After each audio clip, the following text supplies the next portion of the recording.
Chapter 292. These pancakes were different from those that Xiao Xian and the others usually ate. They were sturdier, so sturdier that they could be used as discus to kill people. Xiao Xian broke off a piece from a pancake and felt the strength. Without the strength of a totem warrior, it would be very difficult to break off a piece from a thick pancake. Xiao Xian put a small piece into his mouth and chewed it. He felt that this kind of pancake should be labeled, "Do not eat those with bad teeth." It's hard, but it's filling. Xiao Xian commented. It's a must-have for us travelers in the remote areas. Different from trading with others, these pancakes are made by our tribe for our own people. Generally, we won't trade them. There is little food in the wasteland. With these, you can at least survive temporarily. Yang Sui handed a black stone wrapped in tree bark to Xiao Xian. You can use this too? What is this? Xiao Xian felt the coolness on the black stone and guessed. Rain stone? This is indeed a rain stone, but it's not an ordinary one. You can only find a small one like this in 1,000 rain stones. We call it the spiritual rain stone.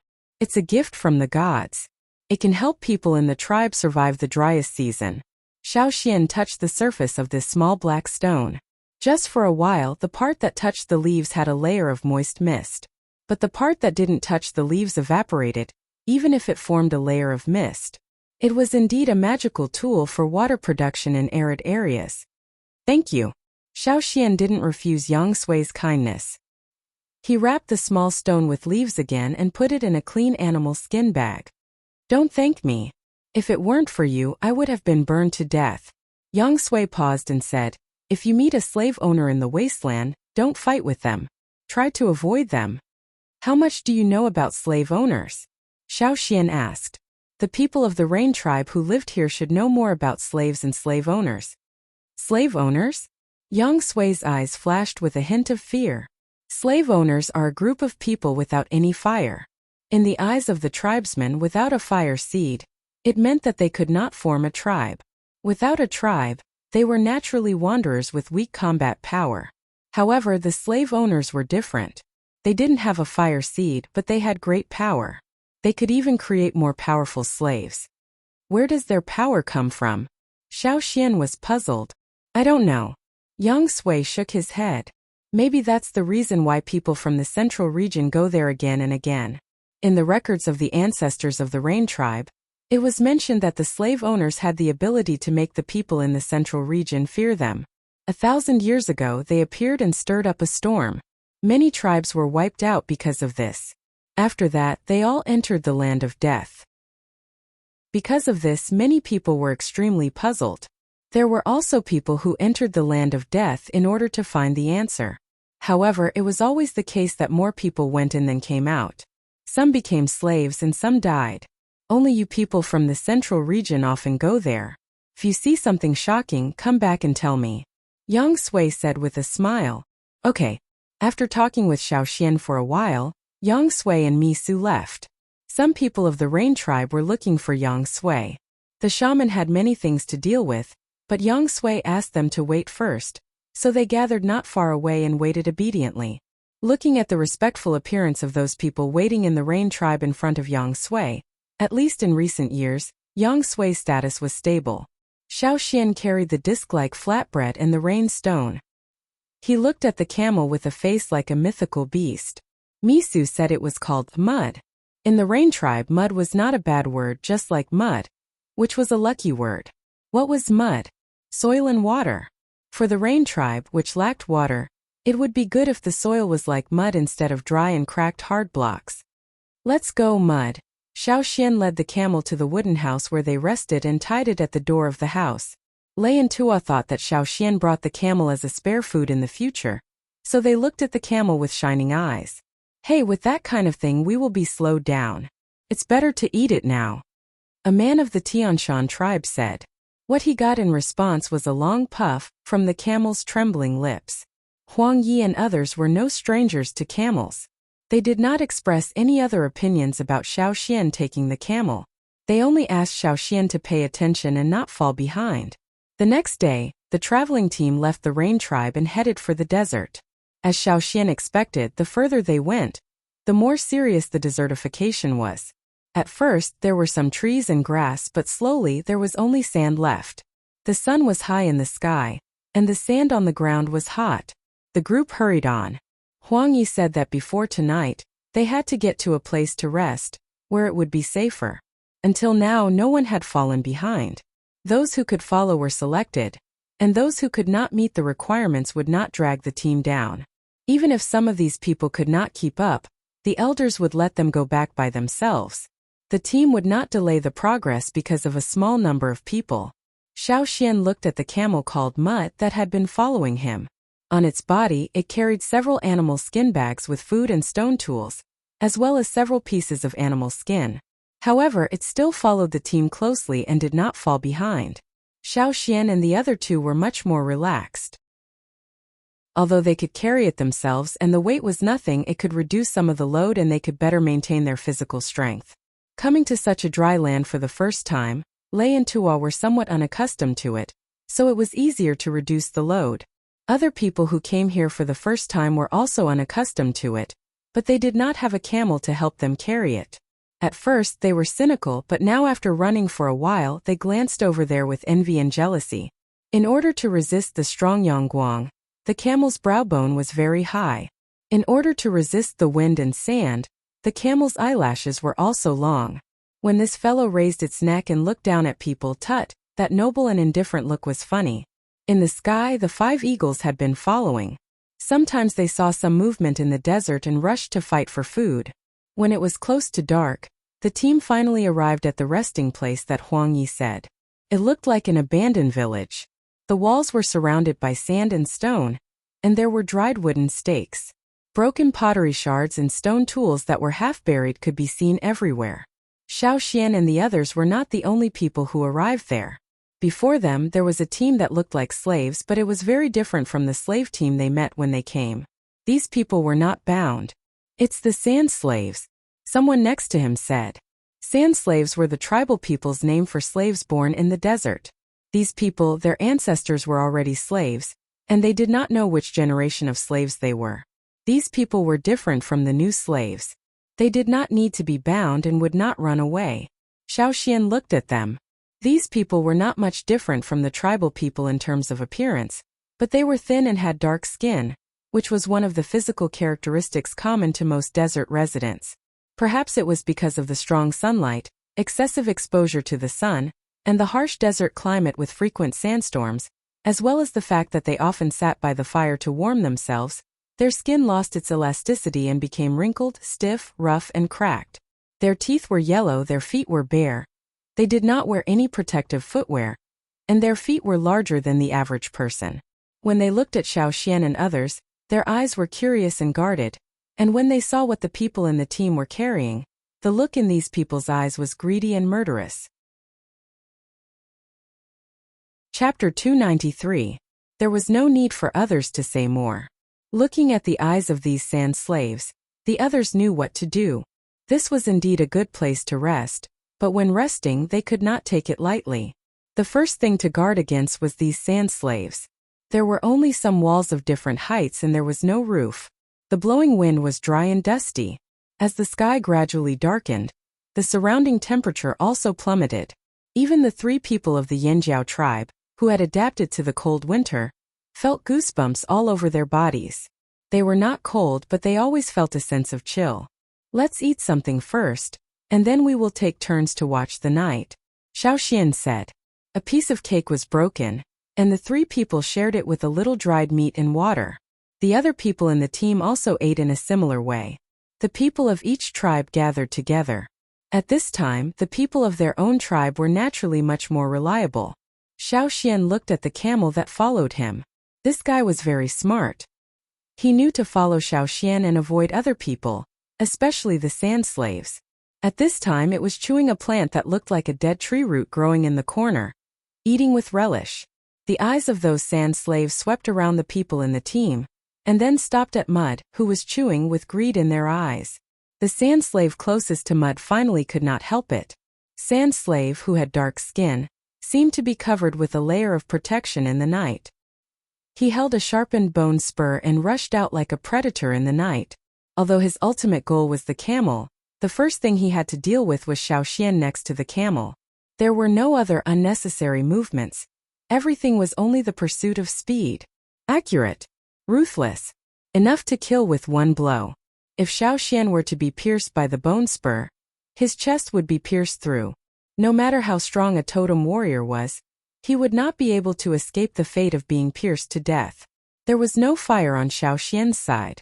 Under the moonlight, Xiaoxian saw the serrated patterns on the sand slave's body, which was different from the slaves he had seen before.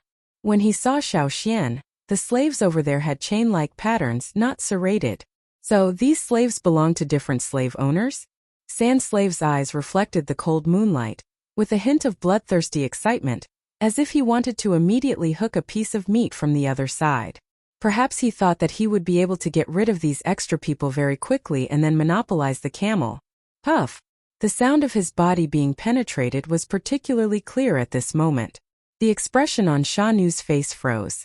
Not only did he fail to stab his target, but he also suffered a sudden sharp pain. The stone saber had a powerful penetrating force, like a fierce beast, and fiercely pierced into Sha Nu's body, and then easily sent him flying. Bang! Sha Nu, who was sent flying, fell to the ground and lost his breath. Xiaoxian waved the stone saber in his hand, shook off the blood on his body, inserted it into the sand in front of him, and then looked up at the group of sand slaves over there. Several sand slaves saw the people who did not get up after falling to the ground. There were no expressions of surprise or fear on their faces, just curiosity and sizing them up.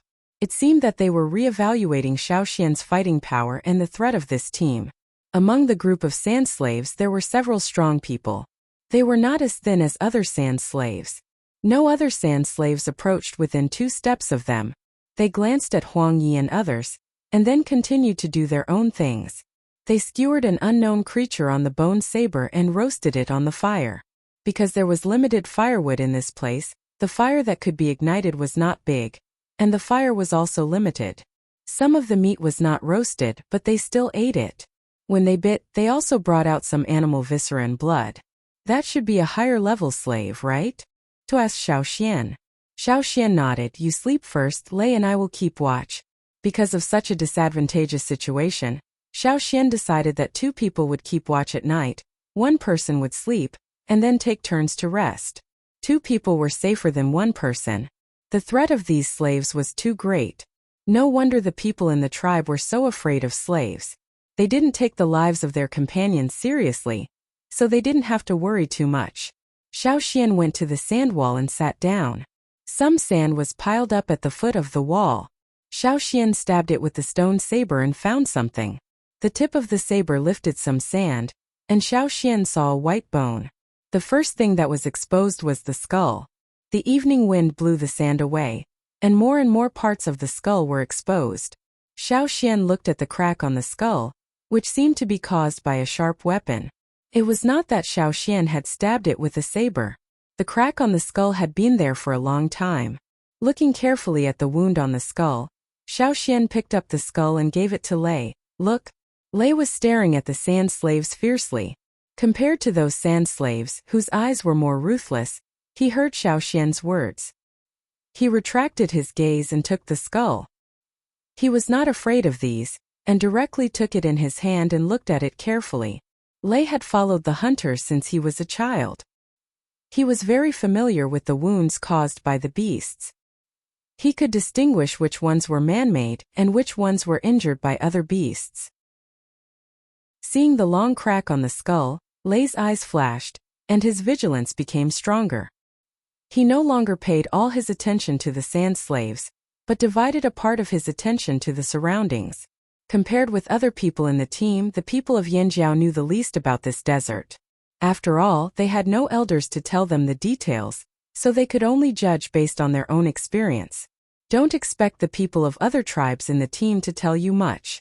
At this time they must first take care of their own tribe, and will not pay attention to Xiaoxian, let alone talk about other things. The wound on the skull was caused by a beast's claw, which was very fast and sharp. Maybe the beast that killed the man was not big, but it could make fast and fierce attacks, so it must be guarded against. From the bone of the skull, It could be seen that the strength of the deceased was at least at the level of a junior totem warrior, maybe even higher. In any case, they had to be more careful. Because Chu Su and others were curious, Xiaoxian threw the skull to them and let them see more. Xiaoxian and the other two took turns to watch the night, and the others did the same. The sand slaves also attacked them, but it was more like a test. They tested one by one and then picked the worst attack. Because there was no more firewood added to the fire, it soon went out, and only the moonlight cast in the sky was left. Some tribes in warm areas were wrapped in 2 layers of animal skins at this time, because they were not used to such cold. Huang Yi and several elders looked at the people in the team, and finally their eyes fell on the 3 people of the Yanjiao tribe. As warriors who participated in this kind of long journey for the first time, the 3 people of the Yanjiao tribe were the fastest to adapt. At night, they tested and fought again and again. Every once in a while there was always a sound, maybe it was the sound of weapons clashing, or the sound of being chopped and fought. There was more and more blood around, and some insects living under the sand were attracted by the blood. They crawled out and sucked the flesh and blood in the sand. If they were not full, they would target other creatures. Xiaoxian could always hear the sound of the camel's hooves stepping on the ground. When he looked over, several insects had been trampled to death by the camel's feet. Then the camel ate all these insects. Xiaoxian didn't know if other camels were like this, but this one didn't seem to avoid meat and vegetables. This was also good because it was easy to raise. The next day when the sun came out, the sand slaves had left, and the dead sand slaves were left behind. Not long after, they became white bones again. Chapter 294. What came into view was a sea of sand. The sand dunes formed by the wind stretched into the distance. Looking up, there was no vegetation. The exposed rocks of different sizes formed a variety of strange shapes under the erosion of the wind and sand. Xiaoxian looked at the rock above his head that looked like the big head and slender neck of an ET alien.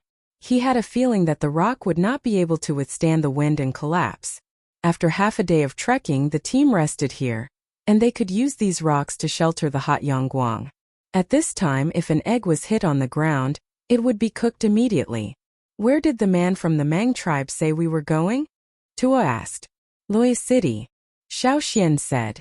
It's the territory of the slave owners. 2 days after entering the desert, Huang Yi told Xiaoxian where the destination of this trip was. Before, Xiaoxian had asked many times but failed to get an answer. Only you'll know when the time comes. And on the way, Xiaoxian and the other 2 could clearly feel the rejection of other people. It seemed that this time they were just taking them through the motions, and they were not arranged in the plan. In particular, the people of the Tianshan tribe were not only on guard against Xiaoxian and the other 2, but also with obvious hostility.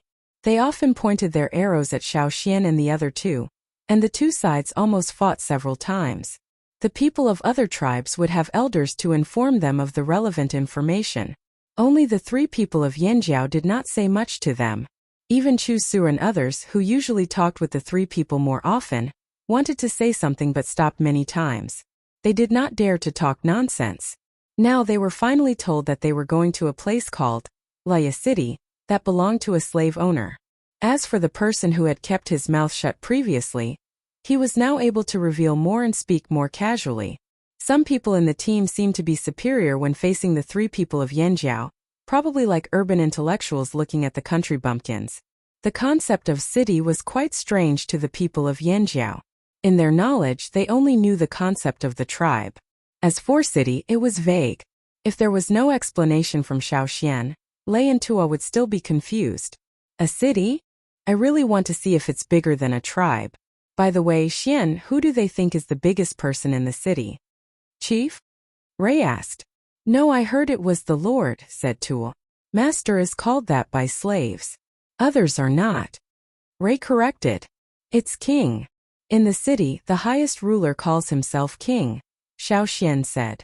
From Xiaoxian's understanding of the situation, there were many slave owners in this desert, with their subordinates entrenched everywhere. The place where each slave owner lived was called a city, not the tribe that the tribesmen were familiar with. It was reasonable to say that the slave owners and the tribesmen could not coexist peacefully, but there were always a few special places that existed. Luoya City was one of the most special cities in the desert. In the past, the king of Luoya City was also a slave owner who hated the tribes very much. Generation after generation, the ruler of Luoya City was changing, and so was the style of Luoya City. The biggest change happened 20 years ago. The former Luoya City king, because of his lustful nature, snatched a lot of beautiful female slaves and gave birth to a bunch of sons and daughters. Originally, under normal circumstances, only the descendants of slave owners and slave owners could inherit the powerful abilities of their parents. Because of this, many slave owners did not take the descendants of those slaves seriously. They directly threw them into the slave trade and raised them as slaves. Until 20 years ago, there was a strong counterattack. The father of the counterattack was a slave owner, and the mother was just a low-level slave with no ability. But it was such a person who fully inherited his father's ability and talent. After adulthood, he was even stronger than his father. Later, the counterattack not only killed his slave owner father, but also the slave owner queen, along with his half-brother who was about to inherit the throne. The counterattack, who shocked many jaws, was now the highest ruler of Luoya City, the largest slave owner of Luoya City, and became the Luoya City king. When they heard this, Lei and Tuo were very puzzled. Probably this was not in line with their three views. In the Flaming Horns tribe, even if it was a competition, it could not be fought in such a bad way, let alone brothers who were related by blood. However, after all, that was other people's family business. Besides, their chief did not find so many people to have a large number of descendants. The shaman was watching. The Luoya City king should be the best slave owner for the tribes, right? Otherwise, it would be impossible to let the tribes enter the city. Tuo said. Then we have to go into the city and see. Xiaoxian said. He did not think that the Luoya City king, who cut his father and all his brothers and sisters, would look at the tribes differently. The most likely was that he used the tribes to fight against other slave owners. After all, a counterattack that shocked countless jaws, the price to pay must be quite high. Let's go, set off for the city. Lei looked at the people who got up and said. After the team set off again, they walked for another 2 days. Sometimes they could not find a suitable place to rest, so they went directly into the desert. They also encountered some desert beasts that came out at night. For people were lost in the team, dragged under the sand, and could no longer be found. On the 5th day of walking into the desert, the team continued to move forward under the sun. Compared with the travel teams that Xiaoxian had seen, this team was the most abused. The hot and dry air waves swept over the boundless desert. The wind was blowing and the wind was whirling. The sand was blown into a dune. Not far away, on a tall hill that looked like a mountain, some grains of sand were blown up and blew over the ridge. The main body of such a tall dune had existed for many years.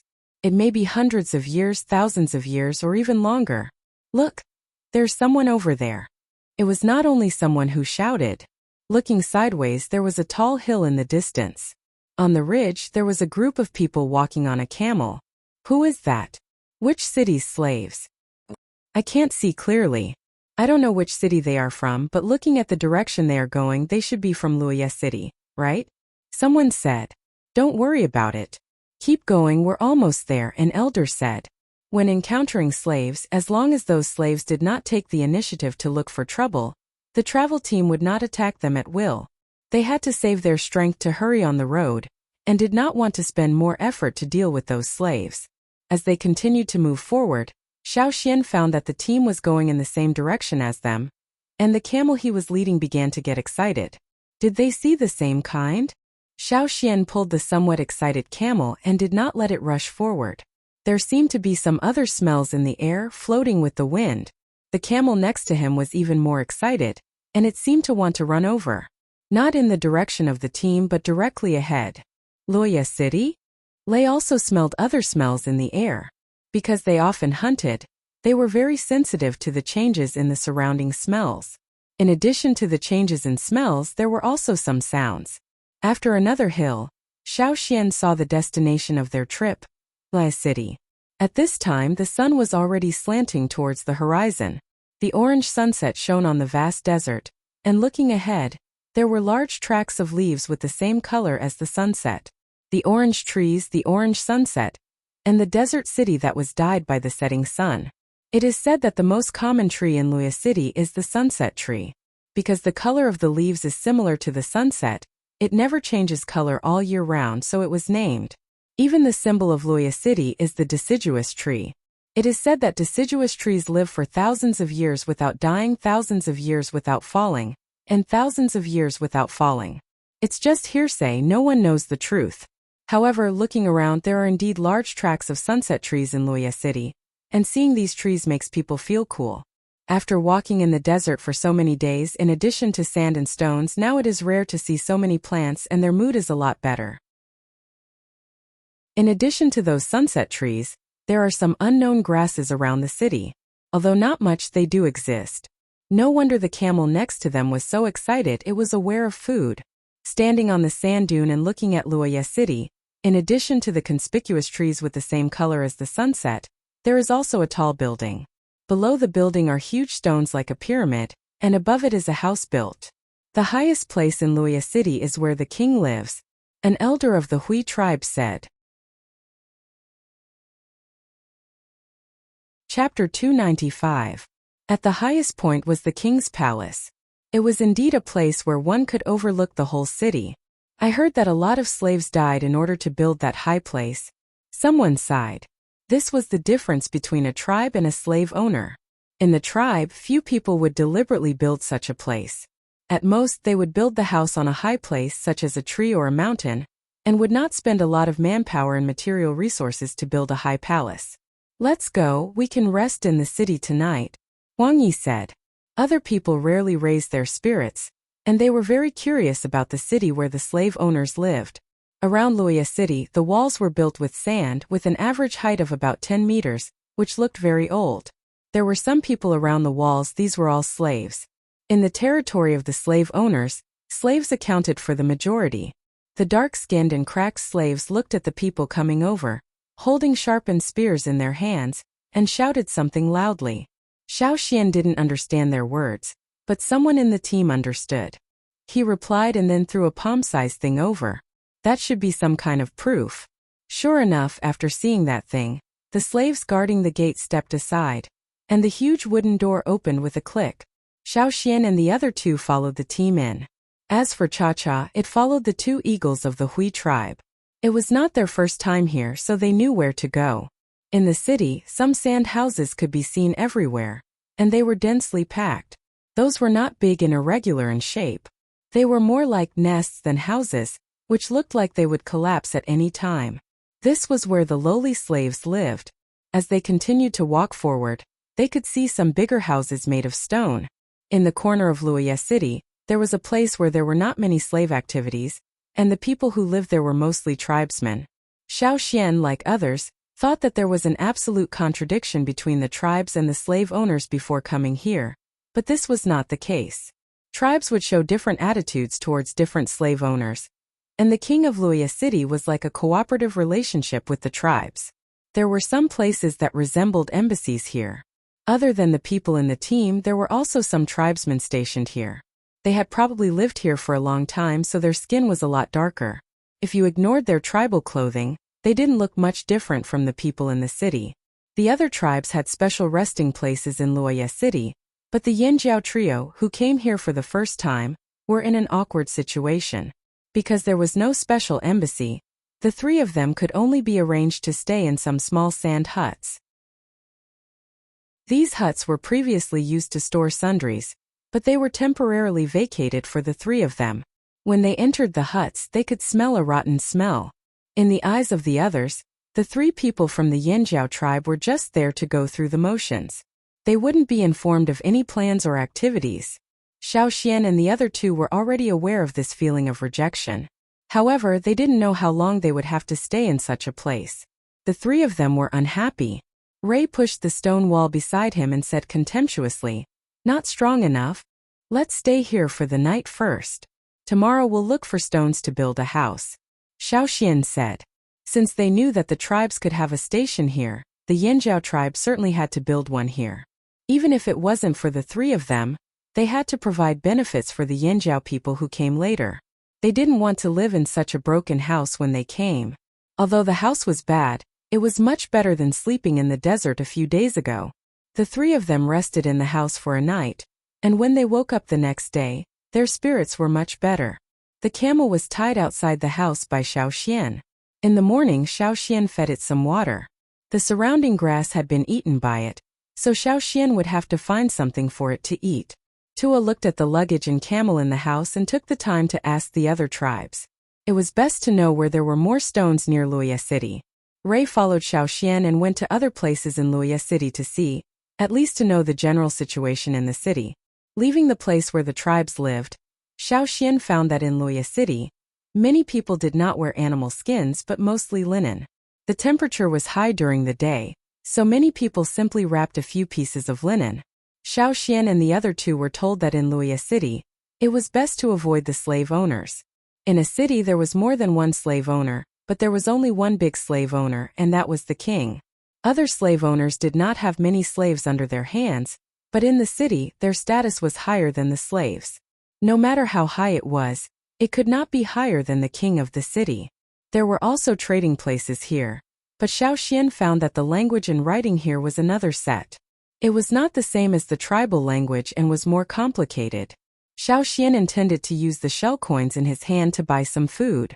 When he could not find prey, he would temporarily eat food. Here, shell coins and many other popular trading items in the tribes could be used here, but they were seriously devalued. After all, in the slave owner's place, as long as the slave owner lived well, the requirements of the slaves did not matter. The slave owners of Luoya City liked beautiful cloth and jade. And naturally, cloth and jade were expensive. Perhaps this was the main reason why the Mang tribe and the Eight Limbs tribe had the best living conditions here. Among all the tribal embassies, the two embassies were the largest. In the place where food was sold, the people in charge were also slaves. The slaves engaged in this kind of work did not seem to be aggressive, and they also understood the tribal language. It was just that when Xiaoxian took out the shell coins, their eyes were contemptuous, and they said a few words in a language that Xiaoxian did not understand. It was not a good thing to look at, and Ray was so angry that he almost hit him. You said that you are a slave. What qualifications do you have to look down on people? However, in the territory of the slave owners, these slaves could really throw the tribe's face. After all, this was the place of the slave owners. For the slaves here, the slave owners were the first and the slaves were the second, and the tribespeople were ranked behind the two. After buying food, Xiaoxian did not walk a few steps, and he heard a noise not far away. What is that? Ray looked over there and asked. Slave owners. Over there. 4 dark and strong slaves were carrying a simple wooden sedan. The sedan was not closed around it and there was no roof on top. Instead, it was covered with a piece of cloth of different colors. When the wind blew, the cloth swayed, and the people sitting inside could be seen through the gaps of the cloth. The person being carried was a woman, and her specific age could not be seen. Anyway, she was not young. Her face was painted with various colors of paint, and the original appearance could not be seen. The people carrying the sedan stopped all the way, and sometimes they stopped at the place where wine was sold. The person on the sedan directly reached out her hand, and someone would hold a colored pottery cup with fruit wine and offer it. From time to time, someone would hand over a fruit, a piece of barbecue, or a stone bracelet. The person on the sedan did not need to pay anything in exchange. All she needed to do was to reach out her hand. This was the absolute class. The life of the slave owners is really good, Ray said with emotion.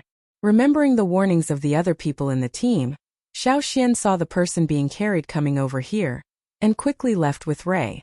In the territory of the slave owners, they could not reason with them. Right and wrong were defined by them.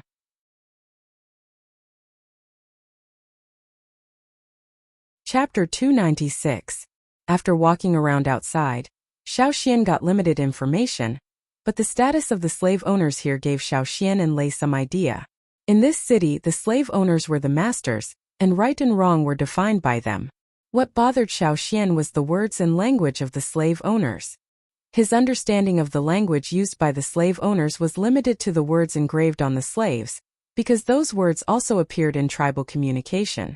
Xiaoxian had seen them in other travel teams before, so he knew them. But here it was difficult. Xiaoxian's side was not going well, and Tua, who stayed in the broken house, did not get good news either.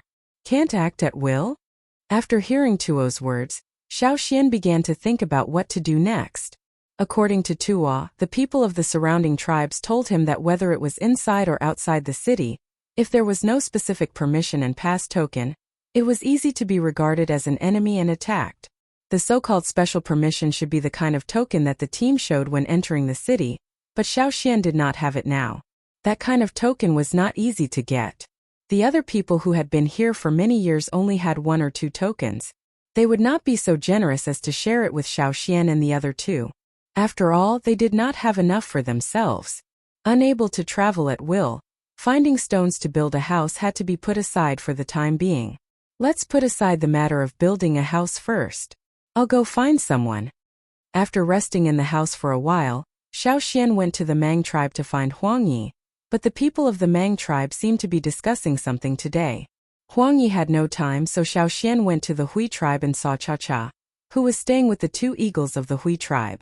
The people of the Hui tribe were there. Xiao Xian shamelessly asked for advice from an elder named He. This elder had also helped Xiao Xian on this trip. Although he didn't help much, his attitude was there. Xiao Xian did not look for the token they wanted to pass through, but asked He if there was anyone who was proficient in the language and writing of the slave owners. He could pay some compensation in exchange. The Hui tribe had several people who stayed here for a long time. They had been here for more than 10 years. Now they had nothing to do, so they could help Xiao Xian. By the way, can you tell me something about the slave owners in Luoya City? Today I met a female slave owner outside. Xiao Xian talked about today's things, hoping to get some information from He.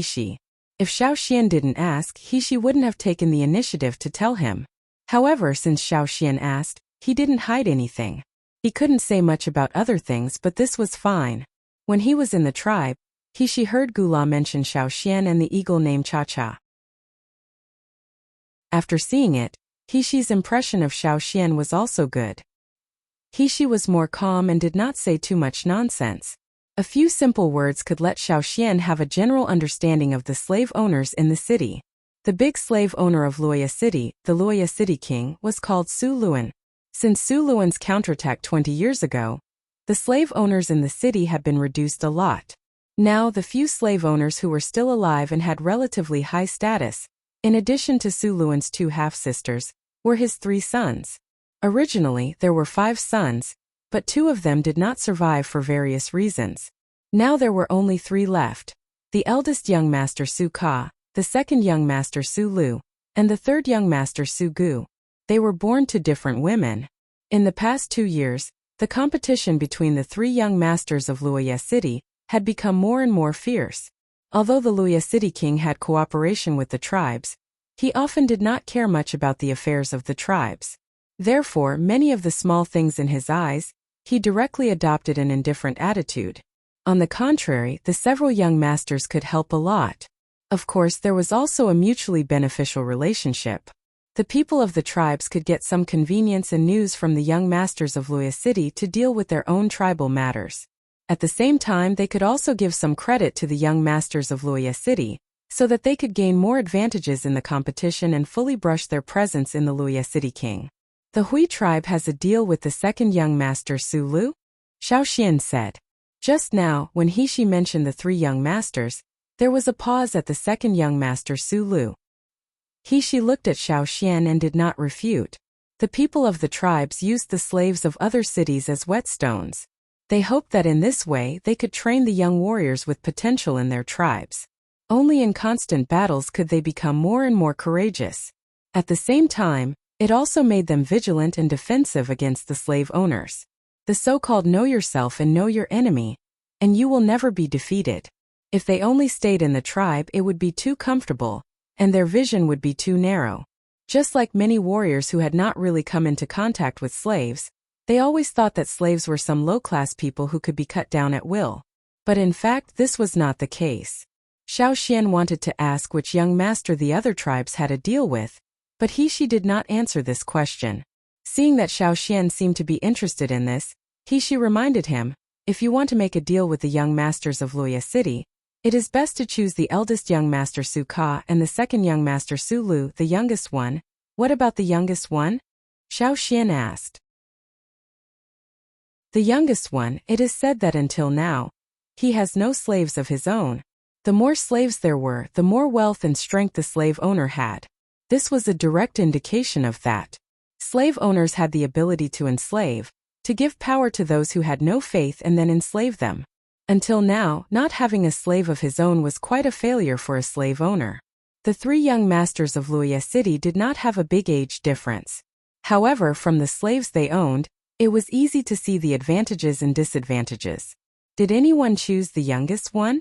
Xiaoxian asked again. No. Xiaoxian nodded. I understand, thank you. In the next few days, Xiaoxian went back and forth to the Hui tribe's stronghold every day, learning the language of the slave owners from the Hui tribe's warriors. The language and writing of the slave owners was not too difficult or complicated. Xiaoxian's memory was good and he learned quickly. 3 days later, Xiaoxian had learned almost everything. In his hand he also had an animal skin roll with the words used by the slave owners. He would go back and consolidate it. Usually he would walk on the street and listen more. He believed that it would not take long for him to become proficient. On this day, Xiaoxian, who had been in the house for a few days because of learning the language of the slave owners, took Tuo out for a walk. This time Lei stayed in the house. Although the things on the streets of Wuxia City could only be called simple and crude, it was not as lively as the markets between the tribes. However, some of them were quite novel, such as some animals, herbs, ornaments, and so on.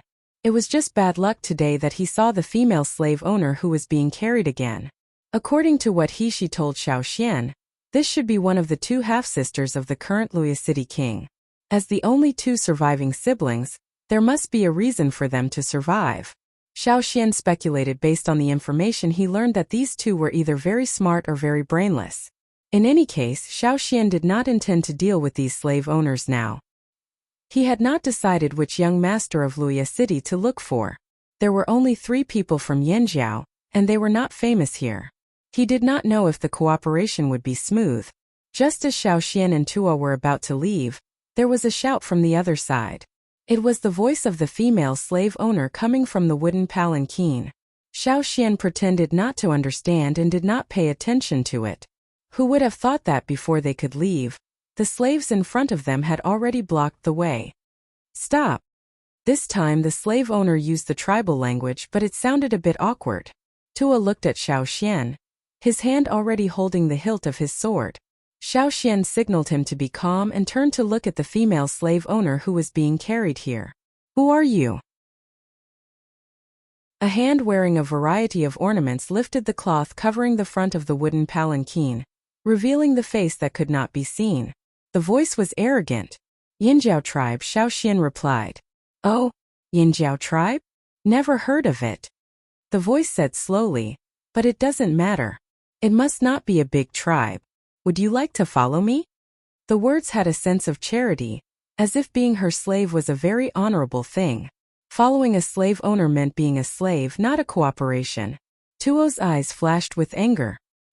He was about to draw his sword, but was blocked by Xiaoxian. Xiaoxian looked at the person on the wooden palanquin. Not interested. The hand on the wooden palanquin loosened, and the opened cloth was closed again. A soft humph came from inside.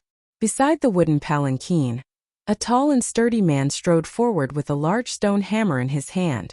Every step he took caused the ground to tremble, and the sand and stones on the ground were sent flying, leaving behind deep footprints. Looking at the word on his face, he was a servant's slave. Not letting Tuo move, Xiaoxian took 2 steps forward. When the other party swung his arm down, he dodged sideways. His hand stretched out, directly grabbing the handle of the long stone hammer in the other party's hand, and then his wrists fiercely pulled. The slave holding the handle of the hammer suddenly felt as if his hands were being grilled in a hot desert. He wanted to grab the handle of the hammer, but he could not resist this greater force. Although he clenched it tightly, the handle of the hammer was still dragged out of his hand. Ha! Under this moment of tyrannical force, the servant slave's arms were abruptly dislocated. Pung! The servant slave who had lost his stone hammer was kicked away by Xiaoxian. He flew out more than 10 meters before landing on the ground. He wanted to get up, but the pain all over his body made him sweat like beans. He couldn't get up for a while. The people who had been standing outside the crowd saw this scene. Their pupils shrank and then they flashed with joy. When the person on the wooden palanquin was about to call out more people, he shouted, "Stop!" Hearing this voice, the people who were still around just now shuddered away. One by one, they bowed their heads and said, "Young master." The people who were ready to fight also put away their ferocious momentum. One by one, they became like quails in an instant. When did Luoya city force the tribesmen to be slaves? The person came over and said righteously. Xiaoxian heard this and his mouth twitched. You've been watching from the side for so long and now you jump out. Who are you trying to scare? Chapter 297. The person who came looked to be 14 or 15 years old, not as dark as the other slaves. He wore clean cloth clothes and also had a lot of ornaments. There were bright gems and some bone ornaments. In Luoya City it was a luxurious type. As long as one was not blind, they could see that this was a slave owner in the city. The slaves around him called him a young master. Xiaoxian thought about the information of the 3 slave owners' young masters in the city. The most likely one was the youngest third young master, Sugu. It was said that until now, he had not been able to own a slave as a waste. The other tribes did not choose to make a deal with him. No matter how much of a waste he was still a young master in the city, and the slaves had to respect him. At this time the third young master, who thought that he made a dazzling appearance, raised his chin and swept his eyes around with a disdainful attitude. Seeing that everyone was showing respect, his eyes showed satisfaction, and then looked at the wooden sedan. After the third young master came out, the person on the wooden sedan was like a mute. He did not speak, and the momentum of the people carrying the sedan also weakened a bit. He believed that the person on the wooden sedan was the same. It was the same humph, but this time it was not as strong as before. It seemed a little guilty. Go! The person on the wooden sedan threw out a colored pottery wine cup, venting his anger. The colored pottery wine cup fell to the ground and immediately shattered. Xiaoxian looked at it. The colored pottery wine cup was exquisitely made. The wall of the cup was very thin, and the pattern on the cup was very complex. If it was taken to the tribe who loved pottery, it would certainly be a treasure. But here it was casually used as an object to vent. The slaves worked hard to make things, but for the slave owners it was just a casual thing. After the wooden sedan disappeared, the people around also dispersed. Sugu's eyes swept over Xiaoxian and Tua, as if looking at goods. It was estimated that he himself did not know how much his eyes were asking for a beating. However, he still thought that his attitude was kind, showing a smile to Xiaoxian and Tua. Xiaoxian, Tua, they wanted to beat him even more. Which tribe are you from? I haven't seen you in the city before. My name is Sugu, the third young master of Luoya City. Sugu came over and pretended to be curious. Yinjiao tribe Xiaoxian Tua. Xiaoxian introduced. Looking at your strength, your tribe is definitely not weak. Sugu said. It's not up to me to say whether he's strong or not, Xiaoxian said. Is this your first time here? Yes. What are your plans? I'm just a bystander. Who is soy sauce? After asking a few more questions, Sugu couldn't get what he wanted to know from Xiaoxian. Instead, he panicked. Finally, he couldn't help but cough and say, actually, you new tribesmen don't have a pass token. It's really inconvenient. Xiaoxian and Tua glanced at him without saying anything. After waiting for a while, Sugu said, I can get you a token. After that, he smiled at Xiaoxian and Tua. Xiaoxian and Tua glanced at him again, still not speaking. Xiaoxian told Tualele about the information he had heard. Therefore, Tua also knew that the one in front of him was the most useless of the 3 contenders for the throne. No tribe was willing to trade with him. In Tuo's view, such a weak person was indeed not necessary to trade cooperation. However, here everything was decided by Xiaoxian. At this time he would not talk nonsense. Seeing Xiaoxian and Tua silent, Sugu thought they did not understand what was going on, so he said, You can cooperate with me and make a deal. Both sides will benefit. We're poor. Xiaoxian said. It's okay. I'm not poor. Sugu waved his hand. I'm unfamiliar with this place. Xiaoxian said. It doesn't matter. I'm familiar with it. Sugu smiled. We only have 3 people. Xiao Xian said again. The three of you must be very powerful people. Sugu's smile was a bit stiff. He didn't know if he was answering Xiao Xian or convincing himself. Xiao Xian looked at Sugu again and said, "Thank you for today. As for the cooperation, let's go back and discuss it first." Only 3 people and they still have to go back and discuss it? The smile on Sugu's face became more and more reluctant. When will the discussion result come out? We'll reply tomorrow, Xiao Xian said. Good. Xiao Xian and the other 2 did not immediately agree, but they also did not immediately refuse. With such a thought, Sugu's mood was better. After the 2 sides separated to a side. This third young master seems to be different from other slave owners. If it were another slave owner, it would certainly not be so easy to talk to. In fact, it's not much worse. It's just that he was forced into a corner, Xiao Xian said. A person who has not had an exclusive slave so far, nor has he cooperated with any tribe to trade, had no merits, and could not come up with anything to fight with his 2 brothers. He was almost removed from the list of candidates for the throne, and was just making a final struggle.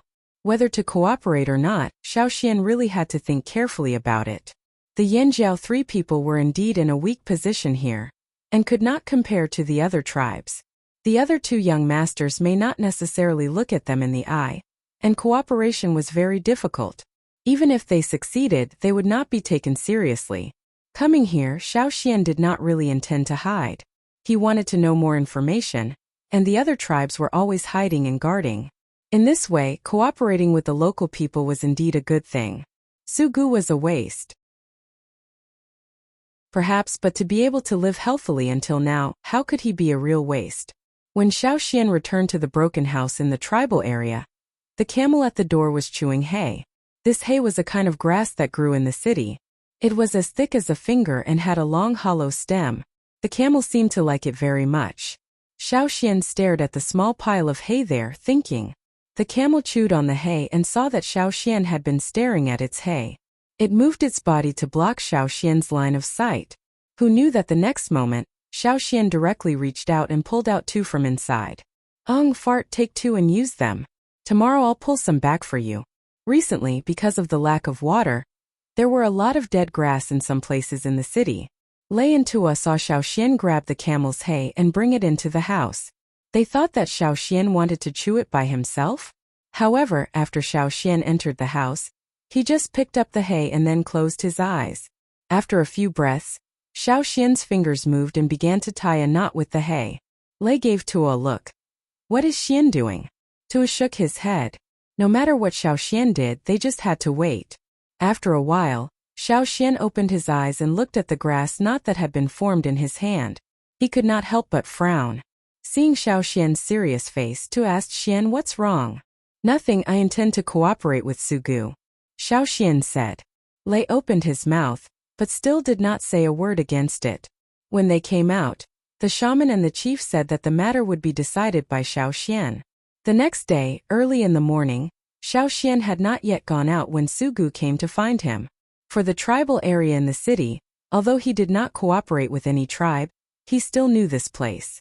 He also knew where Xiao Xian and the other 2 lived.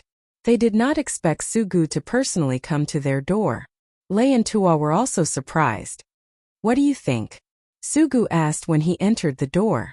Xiao Xian did not directly answer, but said, "You'd better avoid the water today." "Water? How long has it been since it rained? Where did the water come from? Did the water that he usually drank count? Wouldn't he die of thirst?" Hearing this, Sugu felt that Xiao Xian was playing with him. His eyes flashed with hostility, but it quickly converged. He looked at Xiao Xian with a serious face and asked, "Why do you say that? After today, if you are still willing, we will cooperate." Xiao Xian did not care about the anger on Sugu's face. "Good. You wait." Sugu clenched his fists, feeling that he was condescending to this point. Xiao Xian and the other 2 really did not know how to appreciate favors. He also felt that this matter seemed to be a bit wrong. Seeing Xiao Xian like this, his heart felt strange. After thinking about it, he waved his hand and went out of the house. Thus, on this day, many people saw the 3 young masters of Lua City rush into the tribal area and come out with a cold face.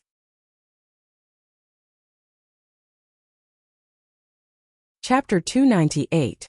After Xiaoxian saw Su Gu, he had the intention to cooperate with this person. He felt that this person was a bit strange, but he couldn't tell where it was.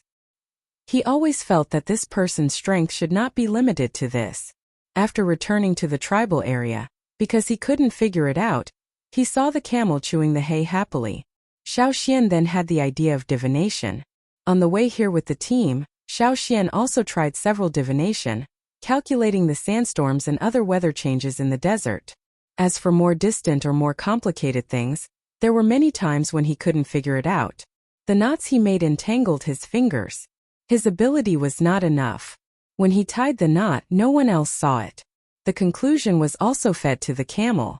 Therefore, only Tuo and Lei knew that Xiaoxian tied the knot. This time Xiaoxian just intended to try it. If the knot was successful, it would naturally be good. If it failed, it didn't matter. He just needed to choose the best choice at the moment. What he wanted to do was related to the third young master, and he really divined something. The conclusion only foreshadowed today's water, which was more dangerous. It just so happened that the third young master, who couldn't wait to make an alliance, took the initiative to come here. Xiaoxian told him. As for whether he listened or not, Xiaoxian couldn't control it. If the third young master couldn't withstand it, then there was no need for an alliance. On the other side, the third young master Su Gu, who left the tribal area with a straight face, had no intention of strolling around and went straight to the center of the city. The center of Luya City was the place where the slave owners lived. Whether it was the slave owners with a very low sense of existence in the city, or the several hotly discussed young masters of Luya City, they were all concentrated in the center of the city. However, the difference was that the king and the young masters could live in the highest palace, while the other slave owners could not set foot there without the king's permission. Otherwise, they would be killed without mercy. Talking about friendship with the king was courting death. As long as they were not too tired, they had to abide by the rules. As soon as they saw Su Gu's face, the slaves hurriedly got out of the way for fear of being angered. Su Gu, who was walking inside, was stopped. Hearing this voice, Su Gu frowned and impatiently looked over there. "What's the matter?" The female slave owner Suya, who was dressed in blue, with blue patterns on her face and various jewelry on her hands, slowly walked over. Behind her, there were two slaves holding fruits and water, following closely behind her. She was one of the two remaining royal sisters, and also the one who had caused trouble for Xiaoxian and the others yesterday. However, at this moment she did not ask anyone to carry her. "I've already done what I promised you. What about the thing?" Suya raised his fingers smeared with blue grass juice and reached out to Su Gu. She promised Su Gu to test the people of the Yanjiao tribe, but after returning yesterday, the gem that Su Gu promised was not delivered. This morning she did not find anyone, so she personally came here to wait, just in time to stop Su Gu. "I'll have someone send it to you later." Su Gu did not look at Suya again. After replying, he left. Looking at Su Gu's back, Suya squinted and sneered. "Just a waste, yet you still want to cross with me." If it were not for those beautiful gems, she would be too lazy to pay attention to Su Gu. A person who did not even have an exclusive slave would sooner or later be driven out of the palace. Her line of sight was withdrawn from the high steps. Suya took the two slaves with her and left. She just came to collect the debt and did not care about other things. Su Gu walked up the steps. Before entering the palace, he turned around to look. Standing on the high palace platform of the royal city, many places in the city could be seen. This feeling of looking down on everything was what every slave owner hoped for. Did he want to be a king? Naturally, he wanted to. If the other two brothers inherited the throne, Su Gu's own end could be imagined. It was not so cruel before, but since the success of the current Luya City King's counterattack, it gave the slave owners a lesson and opened a new door for those ambitious slave owners. And when they stood at the peak, everyone who was a threat to them would be cut down, leaving no chance for them to turn the tables. Thinking of his own ability, Su Gu clenched his fists. In the past, his father, Luya City King Su Luan, gave the several young masters the same resources. However, from this year onwards there was a deviation. Su Gu got a lot less resources. For Su Gu, this was not a good thing. Walking to his residence, Sugu took a few mouthfuls of water from the colored pottery cup handed over by the slave. Putting down the cup, Sugu looked at the slaves around him. These were the resources given by his father. None of them were his own. In recent years, his two brothers had more and more slaves around them. In addition to the ones given by his father, the two brothers also had some slaves that belonged to them. Looking at Sugu's place, it was still the same. No, it was less. Those slaves died for various reasons. Because he was not capable enough, he could not have his own exclusive slaves. As soon as he saw these slaves, Sugu's chest tightened. He waved his hand to signal these slaves to get out of the way and not be an eyesore. After sitting down, Sugu recalled today's events. He thought of the Yinjiao tribe's words called Shaoxian. Just as he was about to continue drinking water, Sugu's eyes drooped, looking at the water in the cup. Drinking was not right, not drinking was also not right. He was thirsty, but Shaoxian's words were like a thorn, stabbing him when he saw the water. Really a very angry. Snap! Throwing the cup on the ground, Sugu glanced at the splashed water stains on the ground. He thought, the people of the Flaming Horns tribe must be fooling me. They must think that I'm a waste and there's no need for cooperation. So they fabricated such a sentence to fool me. Sugu wanted to put Shaoxian's words behind his head, but every time he could not achieve it. He was also afraid of death. Shaoxian's words, the more he thought about it, the more he felt cold. Tribesman Wuxia, Sugu suddenly said. A figure like a ghost silently appeared in front of Sugu. He bowed his head with respect, but was not as humble as the other slaves. Among the resources provided by the Luoya city king to his several sons, in addition to the servant slaves and the Thai slaves, there were also two higher-level staff-level slaves. However, one of them, in order to protect Sugu when he went out of the city, was dragged under the sand by a beast in the desert and died. Now only this staff-level slave called Wuxia was left. Third young master. Wuxia said. Wuxia, I know you have some understanding of the tribesmen. You say, can the tribesmen really predict good or bad luck? Sugu asked.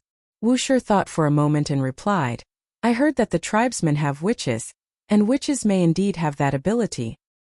Hearing this, Sugu's face relaxed a little. There really was such an ability. Wuxia's words were not finished as he continued. But the tribesmen generally do not let their witches leave the tribe too far. Even if they leave, there will be layers of protection. The bigger the tribe, the tighter the protection. In many tribes, the status of the witches is only second to their leader. Sugu's face changed. He thought that there were only 3 young people from the Yinjiao tribe. Naturally, it was impossible for them to have witches. It looked like they were just ordinary warriors and not witches. That is to say, they are really lying to me. Almost every word was squeezed out from between his teeth. Sugu was so angry that he stomped his feet. The pottery on the table was all overturned. The other slaves around him could not wait to shrink into an egg, and did not dare to immediately come forward to clean up. Although they were slaves thrown by the king, now that they were here with the young master, they still had to look at the young master's face. Otherwise, they would be slaughtered by the young master. Moreover, their level was not as good as Wuxia. At this time they could only shrink. Sugu smashed the things in the house. His anger subsided a little. He felt that the house was too stuffy and planned to go out for a walk. Out of the door, Sugu did not know why, but he remembered Shaoxian's words. He stood at the door and paced back and forth a few times. After 2 steps he turned back and shouted, Wuxia! Still don't follow me. Wuxia's eyes flashed with surprise. This young master was usually very annoyed with slaves following him. Unless he went out of the city, as long as he was in the city, he would not bring a slave with him. He probably felt that it was not good to bring other people's slaves with him, but now he let him follow. No matter what he thought in his heart, Wuxia still followed. Probably also felt that his style was inconsistent with his usual. Sugu's face changed a few times. He turned around and walked away quickly. The king's palace on the high platform was mostly not made of stone, but wood. It was the famous sunset tree in Luoya City that was rumored to be immortal for 1,000 years. In Luoya City, only the slave owners could use the sunset tree to build houses. Other slaves did not have this qualification. The main material to build the palace was the carefully selected sunset tree. The palace had the smell of the sunset tree. Sugu looked in front of him. There was a small pool, where his father raised a turtle. Pool, water, around. Several slaves came out of the wine cellar with a few sharp-bottom wine jars. Wine. There was water? Avoid it again. A group of slaves carried a large wooden box from outside the palace. The wooden box was made of sunset tree, and belonged to the slave owners of the Luya royal city. Seeing this wooden box, Sugu knew that their water source had come. In addition to owning the city, the Luya city king also owned a small oasis. The water they drank was transported from the oasis. Although there were several deep wells in the city, the water inside was very turbid. Moreover, if one drank the turbid water from the wells for a long time, the skin would easily dry up and crack. This was one of the reasons why most of the slaves in the city had dry cracks on their skin. Most of the slave owners were a group of people who enjoyed life. They had higher requirements in terms of material life. Therefore, every once in a while, the Luya city king would let people bring water from a distant oasis for the slave owners to enjoy. Therefore, after seeing the big wooden box, Sugu did not intend to pay much attention to it at first. But thinking that it was also related to water, he moved his feet and turned to the side. Wuxia, who was behind Sugu, saw this and was very puzzled. He pondered, today the third young master's brain was filled with sand again? Why was he acting so strange? However, thinking that his usual behavior was not normal, Wuxia did not think much about it. All he did was follow the young master.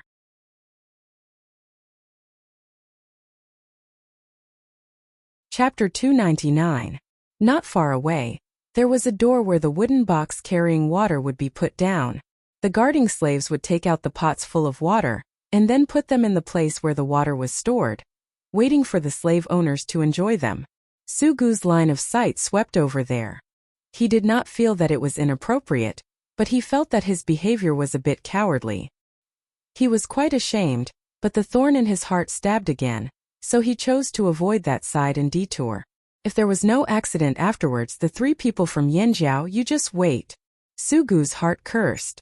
Wuxia, who was behind Sugu, did not know what the young master was thinking at the moment and just slowly followed. Walking and walking, Wuxia's heart suddenly raised a chill, and the hair on the back of his neck instantly stood up. Young master! Sugu was walking when he heard Wuxia's shout. Then he was picked up. All he saw was the fast-retreating scenery. Boom! The big wooden box that was originally being carried exploded. The flying splashes and pottery shards whistled past Sugu's ears, hitting the surrounding wooden walls, making a pop sound, just like a dense arrow flying. With the explosion of the wooden box, the splashes and pottery scattered, and three figures rushed out from inside. The man, who was originally like a flattened tree bark, had doubled in size when he rushed out. They were different from ordinary slaves. There were no slave marks related to the slave owners on their bodies, and there were no words tattooed on their faces. These slaves were specially trained for assassinations. Just like the death warriors, they had no intention of leaving once they arrived. They had their eyes fixed on the target. Their purpose should be to rush into the interior of the palace and assassinate the city's largest slave owner, Luya City King Su Luan. The surrounding slaves shouted, as well as the beast-like roars of the assassins. From calm to austere, the air was full of suffocating killing intent. In an instant the blood overflowed. Sugu was carried to a place far away from the battlefield. He caught a glimpse of a red and white liquid spurting from not far away, along with the sound of broken bones and an abrupt scream. Bang! Shortly after Sugu left, several figures were hit by a violent force. They slammed into the wooden wall and instantly penetrated the wooden wall that Sugu had just passed through. The people who were hit through the wall fell to the ground. Their bodies were distorted and badly mutilated. It was unknown whether they were dead or alive. These were the slaves who guarded the palace in Luya City. The trunk of the sunset tree was much sturdier than that of ordinary trees. The older it was, the sturdier it became. The slave owners in the city sometimes used sunset trees to make spears, arrows, and so on. The tribesmen who came and went, especially those who liked to use arrows, would take out a lot of things to exchange for sunset trees. Many of the wood used in the palace were sunset trees that were more than 100 years old.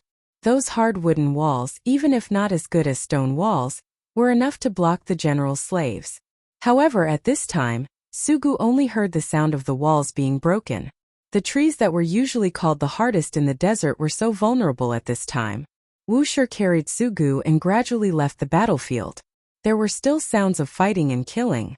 At the edge of the palace, Wuxia stopped to rest. There were many wounds on his back, but fortunately, they were not fatal.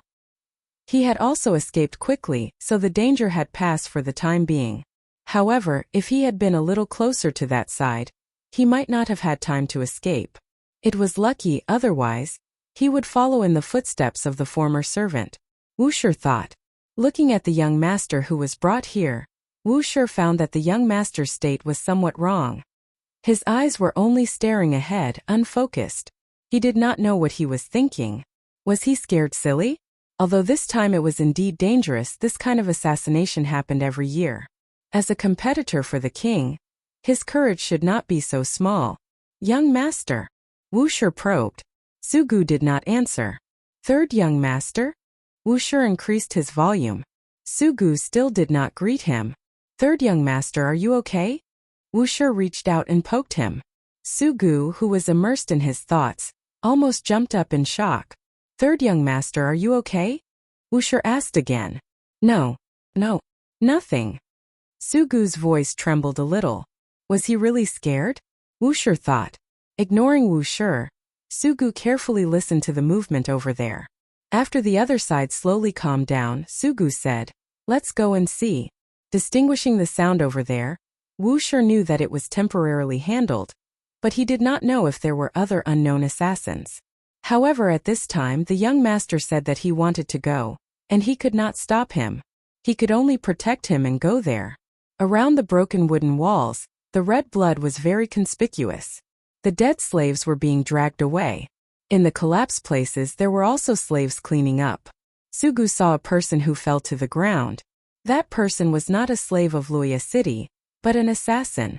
He signaled Wuxia to remove the sawdust covering the top. Sugu carefully looked at the dead assassin. The assassin had many injuries on his body, and all of them were pierced by sharp weapons. However, even with such injuries, he persisted for a period of time. His vitality was much stronger than the average slave. On their hands, the black raised finger bones seemed to be a sharp blade dipped in poison, shining with a cold light. There were no special signs on their bodies, so they could not see which city they were from. These people usually hid very well, making it difficult to detect their breath. Otherwise, they would not have been carried all the way from the oasis to here. These were specially trained slaves for assassination. These slaves were carefully trained from childhood until they were sent on a task. Their entire lives were dedicated to an assassination. Such slaves were extremely dangerous, and also a sharp butcher knife in the hands of the big slave owners. The competition between the big slave owners, in addition to a few open desert battles from time to time, there was also a steady stream of assassinations. Sugu knew that his father's men also had them, but no one had ever seen them, including Sugu himself and his two other brothers. Third young master? A servant came over. He was ordered by the king to clean up the post-war affairs, but why was the third young master standing here? Sugu withdrew his sight from the slave and waved his hand, indicating the slaves who came to clean up the battlefield to continue. After listening to the slaves who cleaned up the battlefield, he turned and left. 23 slaves, 9 assistant slaves, 14 servant slaves, and 12 people who carried the wooden box in were all dead. 10 of the 15 slaves who were guarding at the door were dead.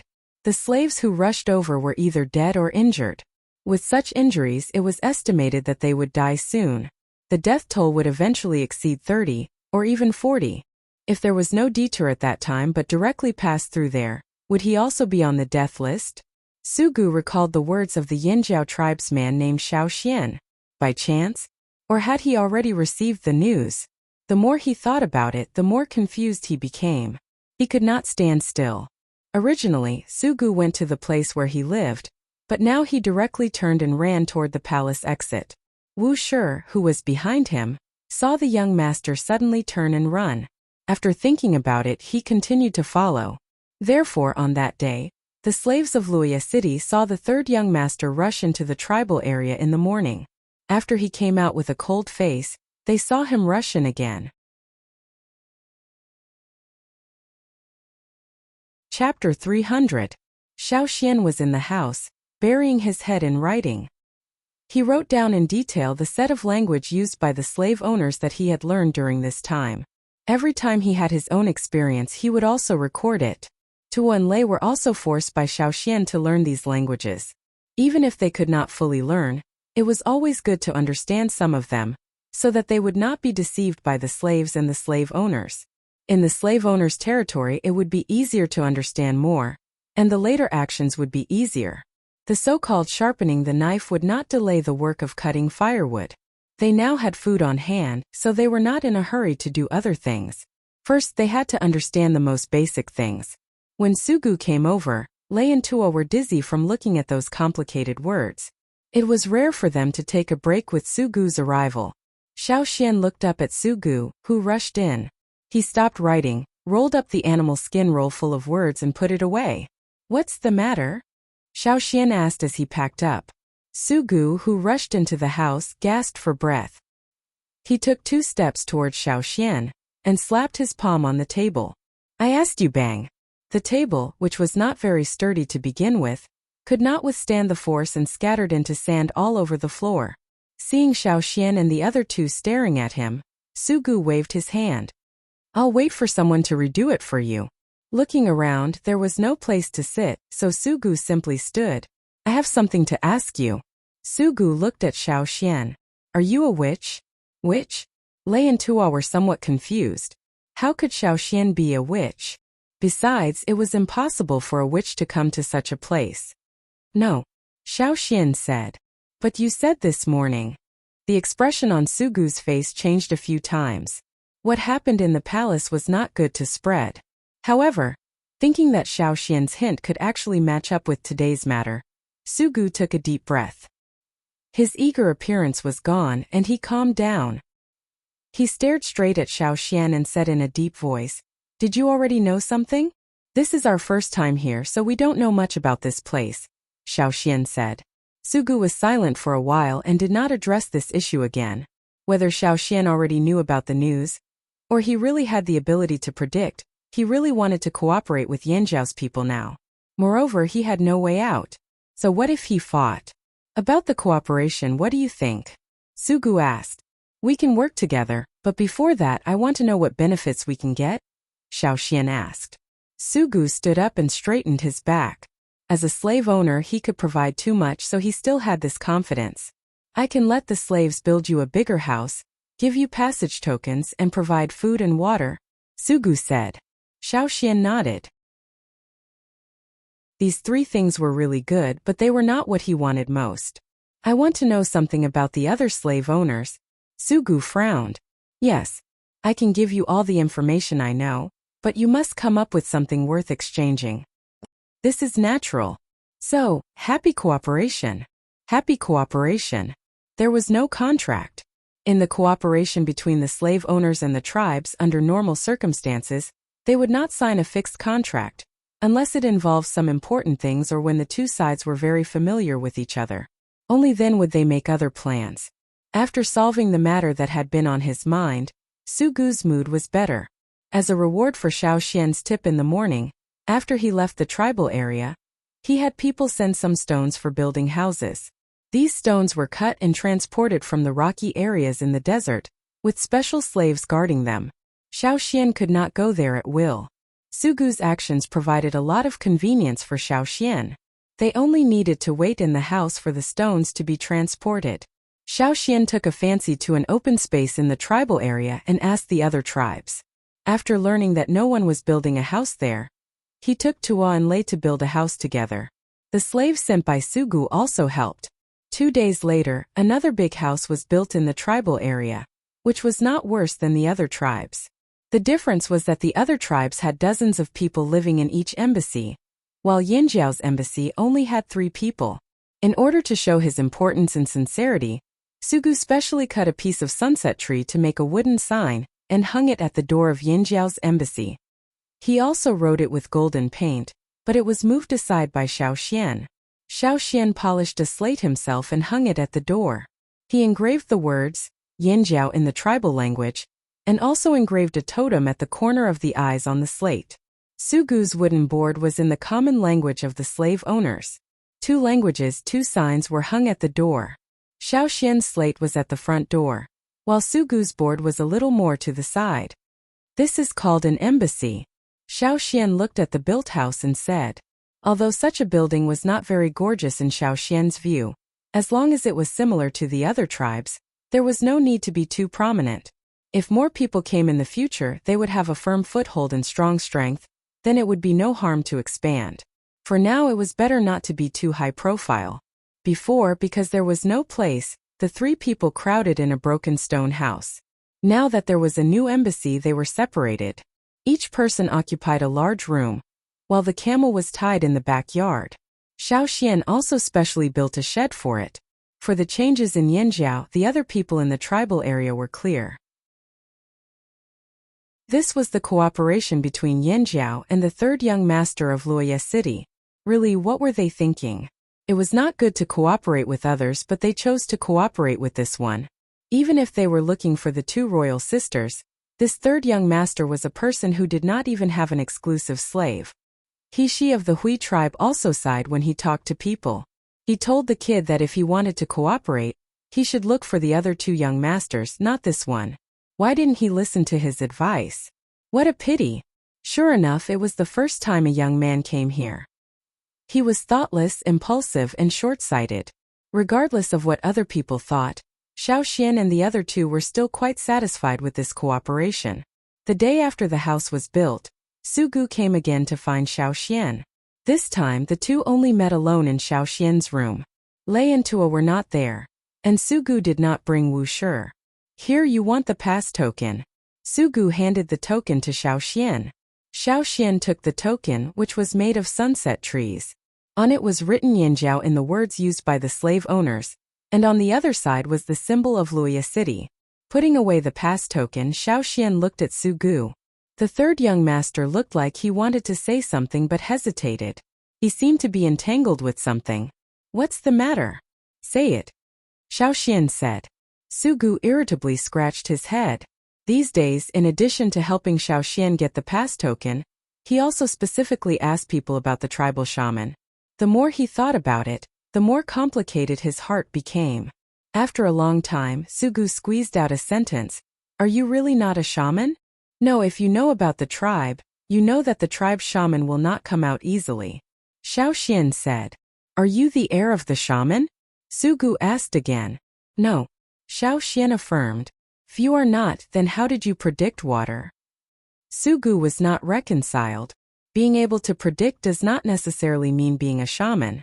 Sugu heard this and sat on the stone bench looking disheartened. Xiaoxian thought for a moment and asked, in your city there is no shaman? Many cities have no shaman.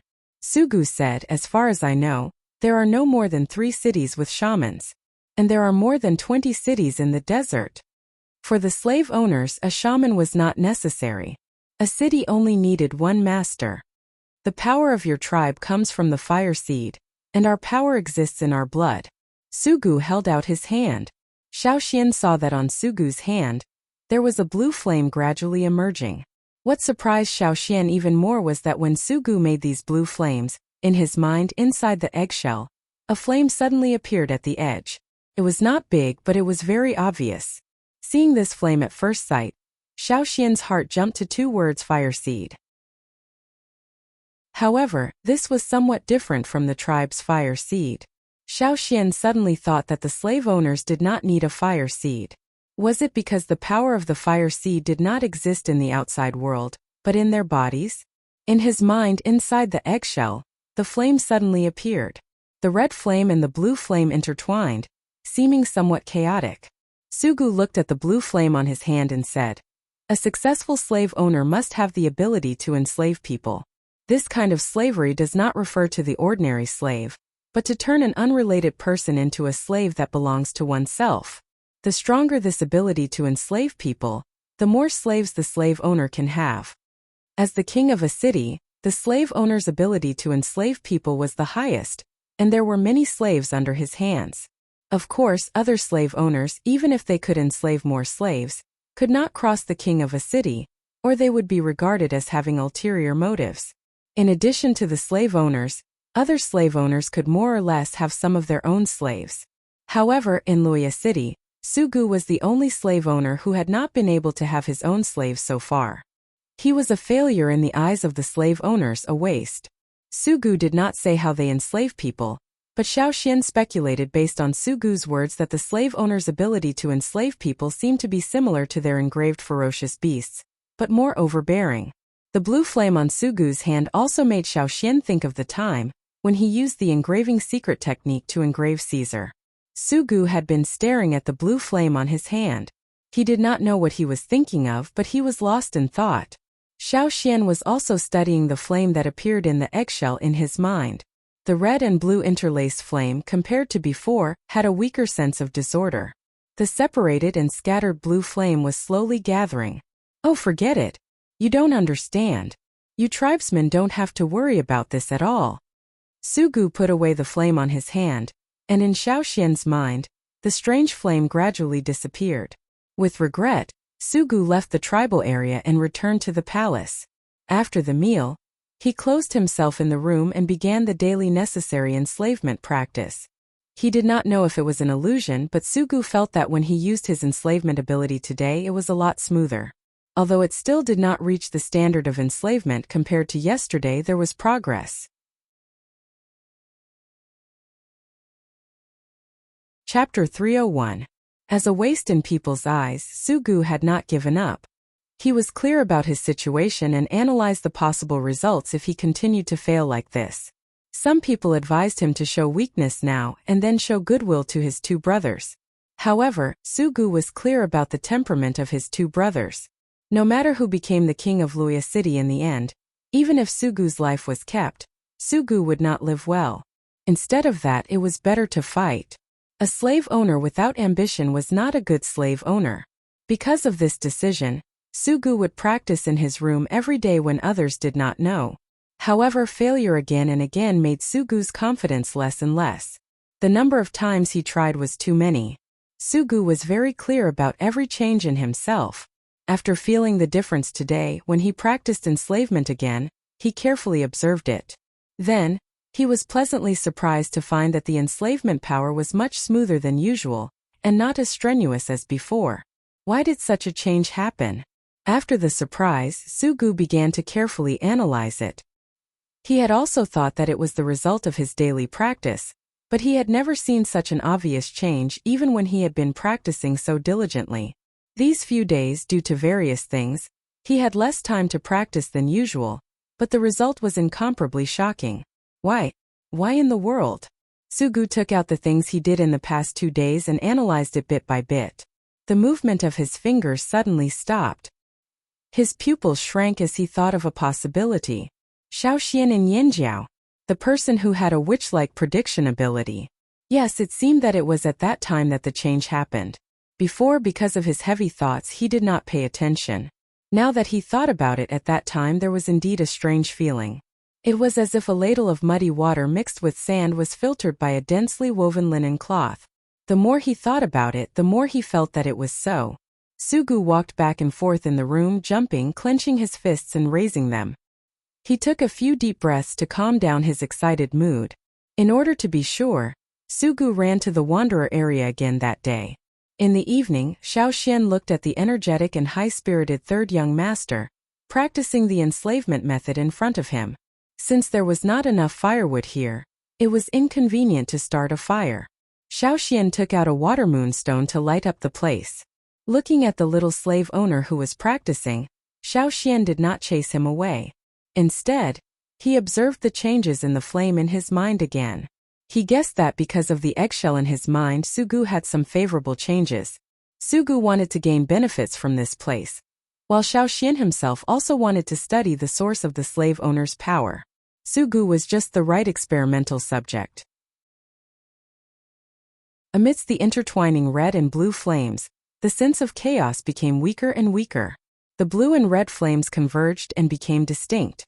When Sugu used the enslavement method, the blue flame that appeared on his hand became more and more stable. It was not like before, where it seemed to be blown away by the wind.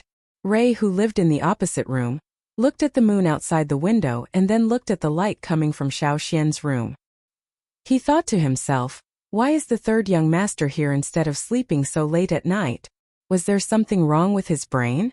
Sugu stayed with Xiaoxian until dawn the next day. In the morning, the tribesmen who got up early talked about the cooperation between the 3 Yanjiao people and the waste of the third young master. As they were talking, they saw the Yanjiao side's door open, and the Luya city's third young master, who they were just talking about, walked out quickly with a straight face, as if something had made him very angry.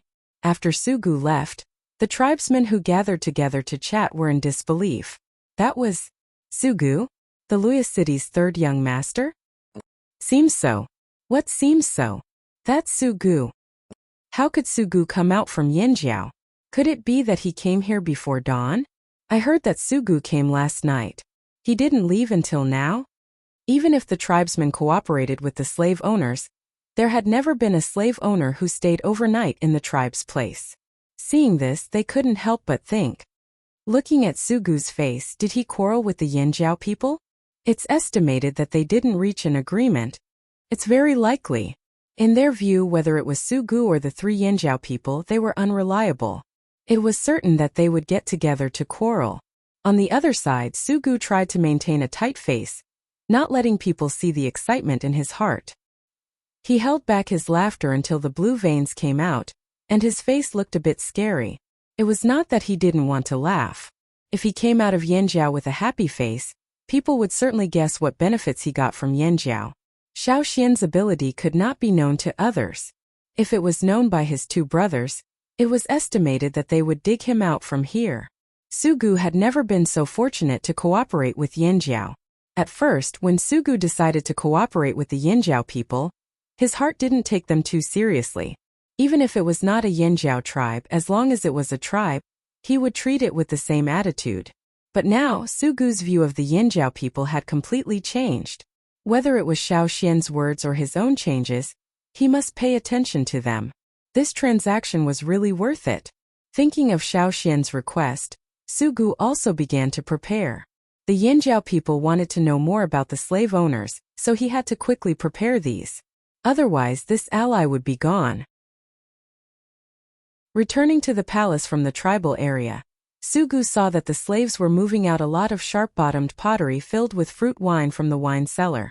Today there was fruit wine to drink. Sugu's mood was better, and he couldn't help but smile. Now he finally laughed. Well, when the time came, he could have someone send a jar to Yanjiao. He was in a good mood. Even to the slaves, Sugu rarely showed a smile. When the slaves holding the wine jars saw Sugu's smile, they almost shook and dropped the wine jars. This was the third young master? The third young master could smile so kindly and not hypocritically? Was he still not awake? Sugu did not look at the wine slave who was there, and went straight to his residence.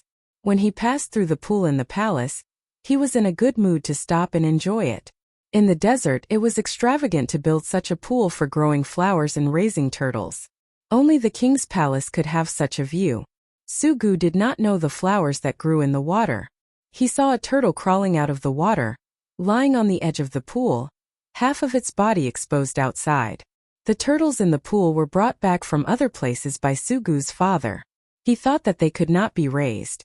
Who knew that a lot of them survived, but they were not active. Every day they were listless. Poking them with a straw pole, they rarely responded. The color of their bodies also became lighter. He didn't know what was going on. Where there were flowers and pools, the air seemed particularly fresh and moist. Sugu sat on the edge of the pool, looking at the turtle. He quickly poked it with his finger, but the turtle did not move. He poked again. It still did not move. Sugu did not care about it. Looking around, he saw that a group of patrolling slaves had just passed by and left. There was no one else around. Sugu thought of the results of his night. He could not help but reach out and mobilize the power in his body. Soon a blue flame appeared in his palm. The flame was so stable that its shape could be seen clearly. Feeling the smooth feeling of this process, Sugu's mood was refreshed like cold water on a hot day. Perhaps it would not be long before he could enslave people and get a real slave that belonged to him. Looking at the flame in his palm, Sugu's eyes caught a glimpse of the turtle that was slowly moving. Like a ghost, he stretched his hand over there. The moment he touched the turtle's back, the blue flame followed Sugu's palm and spread to the turtle's body. With the spread of the flame, black stripes appeared on the turtle's back. Sugu felt a force passing along his arm to the turtle. After a few breaths, Sugu felt the energy in his body stabilize again, and the flame in his palm disappeared. A sense of exhaustion hit him. Sugu rubbed his forehead, feeling something. His eyes stared at the turtle lying on the edge of the pool. The expression on his face changed from disbelief to confusion to surprise and then to anger. The rapid change of expression made the muscles on his face twitch. His enslavement was successful. This was worth celebrating, worth being happy. But Sugu really did not want to be the first slave owner in history to enslave a turtle for the first time. Chapter 302. After confirming that he had enslaved a turtle, Sugu's mood could be described as quite complicated. A team of patrolling slaves passed by, and Sugu quickly threw the newly enslaved turtle back into the water. He really didn't want people to know that he had enslaved such an animal for the first time. If it was known by the other two brothers, they would take this matter out and make it known to everyone. He himself would also become a joke despised by the other slave owners. However, in general, it was better to be able to successfully enslave than not being able to enslave. After leaving the pool, Sugu quickly returned to his residence. He did not bother to rest and continued to train his enslavement ability. When he was training alone, he would not use people to experiment. One reason was that he knew that his strength was not enough to enslave a person. The other was that he was afraid of being known after repeated failures. After practicing alone for a while, Sugu felt that it was boring. He had people send over a live scorpion, and then secretly enslaved it again. This time he failed. The scorpion also died. Although the scorpion did not seem to have any wounds or other abnormal conditions, it was the same as people. If a slave owner failed to enslave a slave, the enslaved slave would most likely die. After the failure, although Sugu was disappointed, he quickly cheered up. After all, he had succeeded. After a day of rest, Sugu once again came to the pool where his father raised the turtle. There were 5 turtles lying on the edge of the pool. They all looked the same. If it was before, Sugu would not be able to recognize these. However, at this moment, he had a feeling that these 5 turtles were not the one he had successfully enslaved yesterday. After waiting for a while, Sugu saw a black turtle crawling out of the water. This turtle was bigger than the others, and its color was darker. When this turtle crawled out, the 5 turtles that had been lying on the edge of the pool retreated, making a place, as if they were very afraid. It was this one. Sugu leaned forward and carefully observed the turtle that he had successfully enslaved yesterday. He knew that slaves who were successfully enslaved would be stronger than other ordinary people. He did not expect that it could be used on animals. In just one day it was already so obvious. He really was not a waste. Sugu put aside the embarrassment of enslaving a turtle yesterday, and was now quite complacent. This turtle was not only big, but also full of spirit. Moreover, because it was successfully enslaved by Sugu, this turtle did not open its mouth to bite when Sugu picked it up. It was very obedient. After the excitement just now, Sugu calmed down. He would not let others know about his changes, and he could not let his 2 elder brothers know that he had successfully enslaved others. He had to wait until he had enough power in his hands to make it public. He was too far behind his 2 elder brothers, and now he had to keep a low profile. Thinking of the turtle's changes, Sugu could not let it stay here all the time. Otherwise, in another 2 or 3 days it would grow bigger. If it was too obvious, it would be found abnormal. After thinking about it, Sugu ran to his father's side to beg, saying that he wanted to bring a turtle back to eat. The Luoye king only reprimanded him a little before agreeing. Sugu used the animal skin bag to bring the turtle back to the place where he lived. There was no place to raise it. Finally, Sugu directly put it in the pot, and then took the pot to the tribal area to find Xiaoxian and the others. I'll invite you to eat. Sugu put the pot on the stone table and said. Smelling the smell of the broth, Lei and Tuo could not help but fill 2 bowls. Seeing that Sugu had something to discuss with Xiaoxian, they took the bowls out. Xiaoxian smelled the smell from the pot and asked, "What is this cooking?" There was no one else, so Sugu did not hide it. He proudly said, "My slave, Xiaoxian." People. Looking at the pot of soup, Xiaoxian suddenly lost his appetite. After thinking for a while, he used a spoon to scoop some of the soup and observed the bones and meat he scooped out. After recognizing them, he was relieved. "This is a turtle?" Xiaoxian looked at Sugu. Yes. Sugu talked about his experience of enslaving a turtle. Being able to successfully enslave it was also thanks to Xiaoxian's blessing. Because of the cooperation between the 2 people, Sugu also hoped to reveal some information to Xiaoxian. He wanted to tell Xiaoxian that he still had potential for development and was not a useless waste, so that the Yanjiao people could be assured to cooperate with him. At the same time, he also asked Xiaoxian not to spread this matter out, even if it was Lei and Tuo. Xiaoxian was just a little surprised, but he didn't think it was shocking. After all, their tribe used the secret engraving technique to engrave beasts, so the slave owner's matter wasn't a big deal. "I believe that it won't be long before I can have my own slaves." After a pause, Sugu added, "Human slaves. About the slave owners in other cities, I'm sorting it out. After sorting it out, I'll take it out for you in 2 days." Sugu said. "You can." Xiaoxian waited for Sugu's next words. 10 days later I will go out of the city. I hope you can accompany me." Sugu said. "What are you going out of the city for?" Xiaoxian asked. "I'm going to the oasis to find something. I'll tell you then. Don't tell others about this," Sugu urged. He nodded in agreement. After thinking about it, Xiaoxian said to Sugu, "Third turtle, you go out for a while. Call me third young master." Sugu was quite dissatisfied with the word turtle. He originally wanted to say something, but when he thought of Xiaoxian's words, Sugu's eyes lit up. "Are you going to use witchcraft?" "I'm not a witch," Xiaoxian said. I know. Sugu waved his hand. His words were like that, but the expression on his face seemed to say, "Don't hide it, I know you are." After Sugu left, Xiaoxian found a thick hollow hay, which he specifically picked out when he was looking for food for the camel. He kept it as a spare. To go out of the city, he wanted to predict the weather. At first, he could only predict the weather in the last 1 or 2 days, but now he could predict the weather 10 days later by nodding divination, and the divination was not as difficult as it was in the early days. Although more complicated things were still impossible to predict compared to before, it was indeed a great improvement.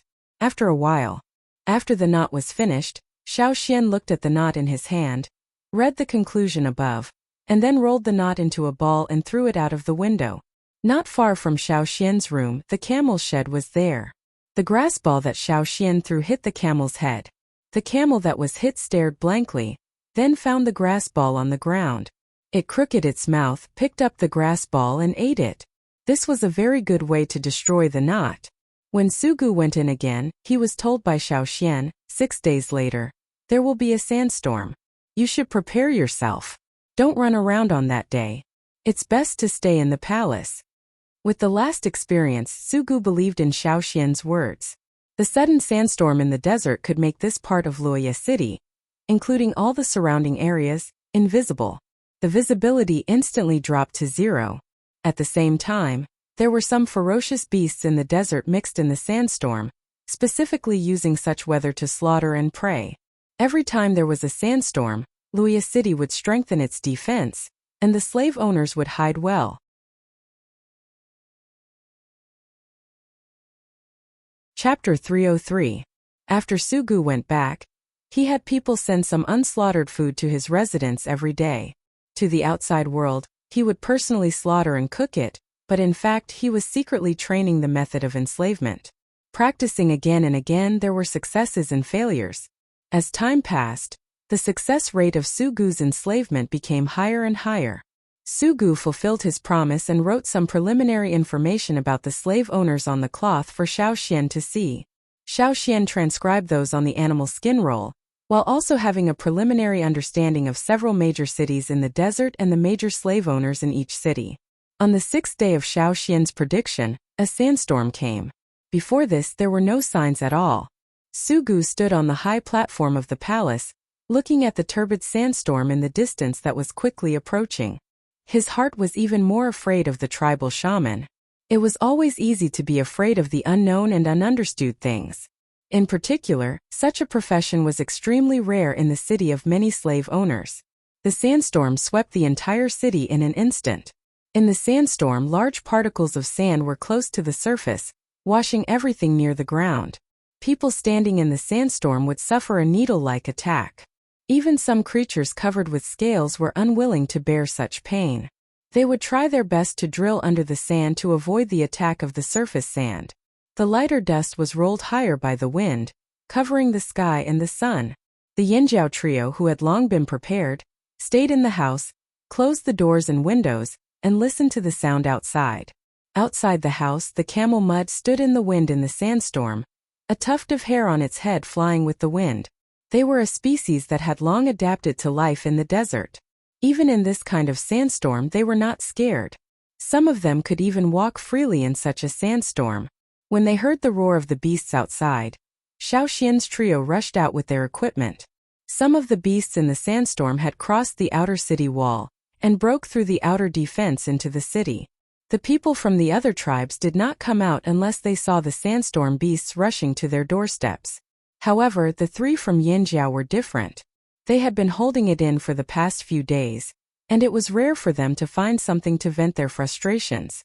For people who had been used to hunting since childhood, their hands were itchy after not hunting for so long. They felt like their bones were rusty after not moving for 3 days. Were the beasts in the sandstorm dangerous?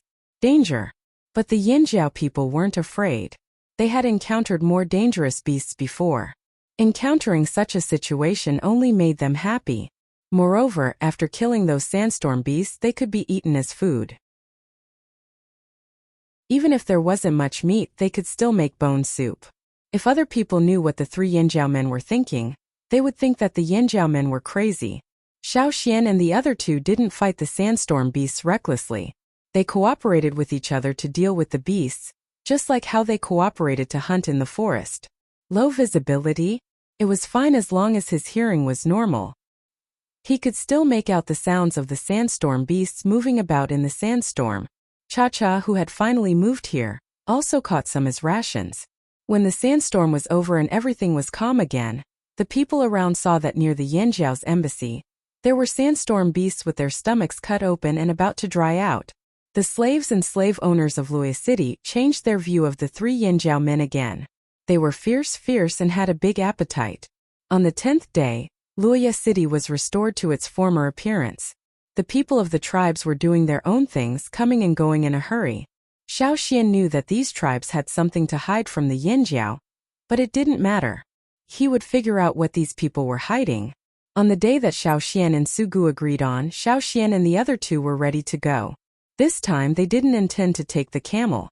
Su Gu sent someone to take care of the camel, while Xiao Xian left with Cha-Cha. After holding back for so long, Cha-Cha should go outside to relax, although there was a vast desert outside. In these 10 days, Su Gu's enslavement ability was getting stronger and stronger. He felt that he could almost enslave slaves. However, before he had enough assurance, he would not enslave slaves in the city for the time being. After half a year, Su Gu went out of the city again. This time he only took Wuxia plus Xiao Xian and the other 2, a total of 5 people. The oasis that Su Gu said belonged to his father, the king of Wuxia City. It was said that it was robbed from other slave owners a long time ago. Until now, there were some people who wanted to rob the oasis, but they were all beaten back. Resources were all robbed and then defended by strength. When there was no strength, they could not defend it, and they had to change people. From Wuxia City to the oasis, it took about 2 days to walk. If they traveled light and walked fast, they could arrive in 1 day. This time they did not bring much luggage. Xiao Xian and the other strength was also there. They did not find it too difficult to hurry through the desert. They only needed to guard against the beasts that appeared in the desert. They did not know if it was because the sandstorm had just passed, but the desert was still calm. What they saw were sand dunes that stretched like waves. As far as the eye could see, there seemed to be no signs of life. After leaving the city, Sugu told Xiaoxian the purpose of this trip. Although Sugu told the other people in the city that he wanted to go to the oasis to relax and let the 3 people from Yanjiao be his bodyguards, in fact, he just wanted to find something, a beautiful stone, as a birthday gift from Sugu to his father. Luoya City King Su Luan's birthday was coming soon. Sugu decided that this time, he would brush his presents in front of his father so that he could ask for more resources. There were many slaves in the city who had not yet recognized their masters. They were all prepared by the Luoya City King to reward other slave owners. Because Sugu did not have the ability to enslave, the Luoya City King did not send him any unrecognized slaves. This time Sugu decided to seize the opportunity to pick one. Slaves also had advantages and disadvantages. A stone? What kind of stone? Xiaoxian was curious. What kind of stone would it be that Sugu was so concerned about it, and even sent it as a birthday gift for the Luoya City King? Sugu's eyes were full of yearning. He had found the stone before, but at that time, he was not strong enough and did not intend to take it out. Now, in order to seize the opportunity, he decided to find the hidden stone again. It's so beautiful that it's unbelievable. It's the most beautiful thing in the world. Sugu's eyes looked into the distance, as if recalling the intoxicated feeling when he first saw the stone. Before arriving at the oasis under Sugu's strong request, Xiaoxian signed a treaty with him, swearing by the Yanjiao totem that he would not covet the stone.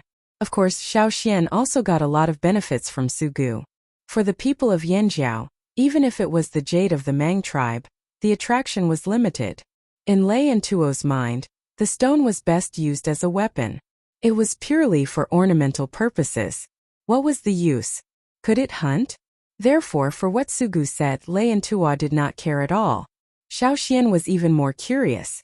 What did the stone look like that it could make this knowledgeable slave owner, who had enjoyed a luxurious life since childhood, so fascinated? Finally, when they were about to reach their destination, Sugu stopped. Xiaoxian looked around. There were no mountains here, only tall sand dunes. The water of the oasis in the distance seemed to come from the ground. The place where Sugu hid the stone was not in the oasis, but in a place outside the oasis.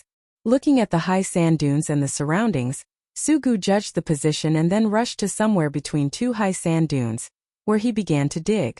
Xiaoxian's 3 people and Wuxia also came to help. Too much time had passed and there were some changes here. It was quite difficult to dig things out. Fortunately, Sugu's memory was good, and he also roughly judged the place where he buried the stone. After digging for a long time, they finally dug a wooden box buried in the ground. All of you, turn around and look around. Sugu panted, his eyes showing his vigilance. I can't take a look? Xiaoxian asked. Sugu tangled for a moment, but then he remembered that Xiaoxian had signed a treaty with him. He also swore by the tribe's valued totem. Then he thought about the help Xiaoxian gave him. Sugu was silent. This was the tacit agreement that Xiaoxian could take a look. Sugu carefully took the box on the ground out of the sand, gently brushed away the sand outside the wooden box, and then opened the wooden box. Inside was something wrapped in linen. Including the piece of linen that was wrapped, it was only the size of a fist. The stone inside was even smaller. After taking out the thing inside, Sugu's eyes seemed to only have the dazzling thing under Yangguang. Seeing the thing in Sugu's hand, Xiaoxian's eyelids jumped. He really did not expect to see it here. For a long time in the past, Xiaoxian thought that he would not see it in this world. But now, it appeared in front of Xiaoxian's eyes. Looking at Sugu, who was already intoxicated, Xiaoxian wanted to say, Turtle 3, that is not a stone but gold.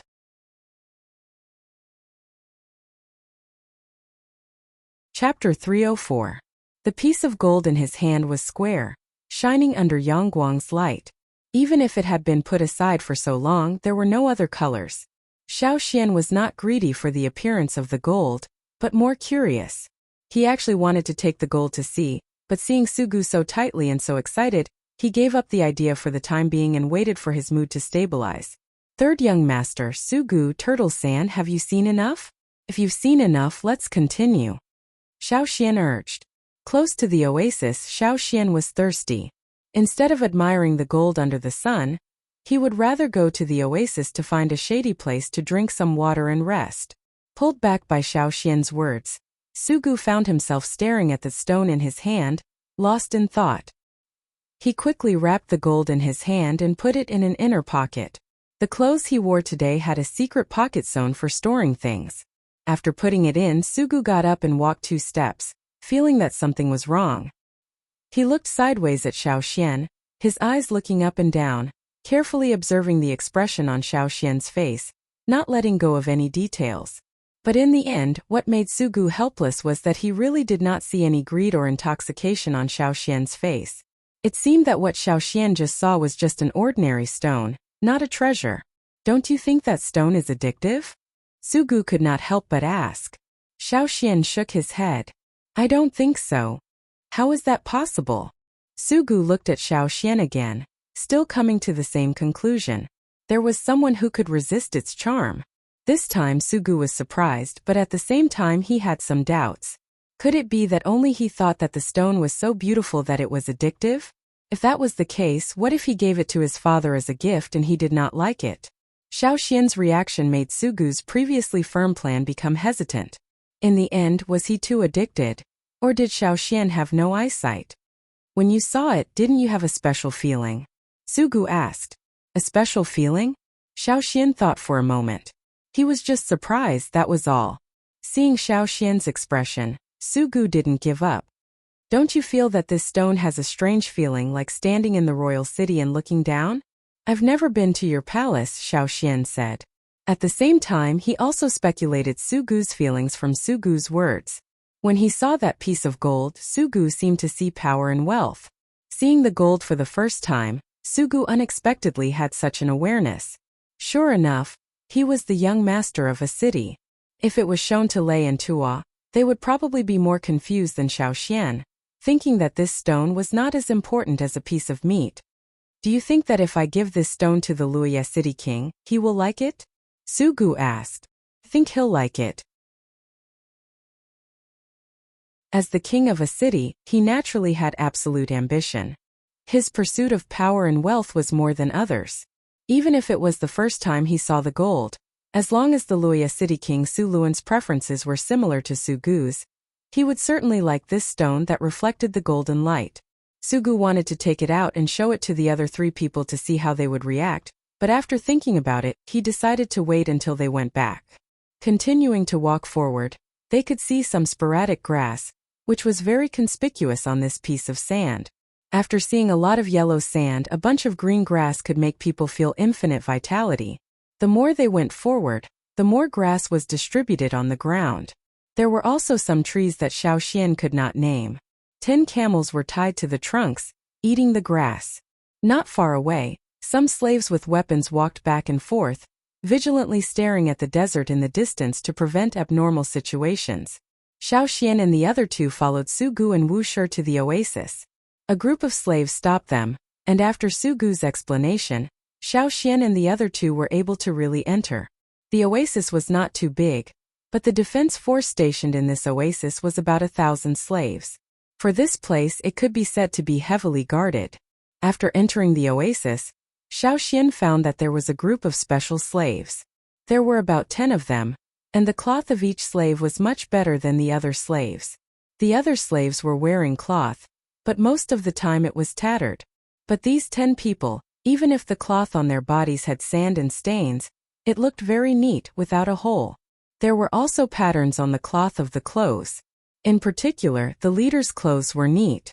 If Sugu had not said that those were slaves, Xiaoxian might have really mistaken that slave for a slave owner. Those are the people around my father, Sugu explained. Usually there are not so many people in the oasis. Probably because something happened here some time ago, so they sent people over. Seeing Sugu, the man respectfully saluted. His eyes swept over Xiaoxian and the other 2. He seemed calm, but when those eyes swept over, it was as if they were brushed by a thorny knife. Xiaoxian felt that the other party was very defensive against the 3 of them, and did not have a good impression. Third young master, are they from the Yinjiao tribe? The slave named Aishur asked. Yes, the three of them are people who cooperate with me. They came here with me, Sugu said. Xiaoxian found that when Sugu talked to Aisha, his tone was much better. Compared to Wuxia, who followed Sugu, his attitude was very different. Also, one followed the king, and the other followed the young master. Naturally, their status was different. That's it. I hope the three of you can stay away from the spring, Aisha said. His tone was also stiff, as if there was no room for maneuver. Why? Sugu asked. Although he knew that the others had to stay away from the spring area, Aisha's words made him feel strange. Was there something that he didn't know about? Aisha did not answer. He just stared at Xiaoxian and the other two with caution. All right, let's go to the house over there to rest. Xiaoxian did not wait here. He decisively took Lei and Tua to a place for people to rest. It was also the place that Sugu pointed out to them. After waiting for a while in the sandhouse, Xiaoxian waited for the angry Sugu. He thought that Sugu and the slave's conversation was not pleasant. How is it? Xiaoxian asked. Nothing. Sugu stuttered. Third young master, I think we are now in a cooperative relationship, but there are some things that I still hope you can tell us, Xiaoxian said. Well, naturally I know this. Sugu nodded.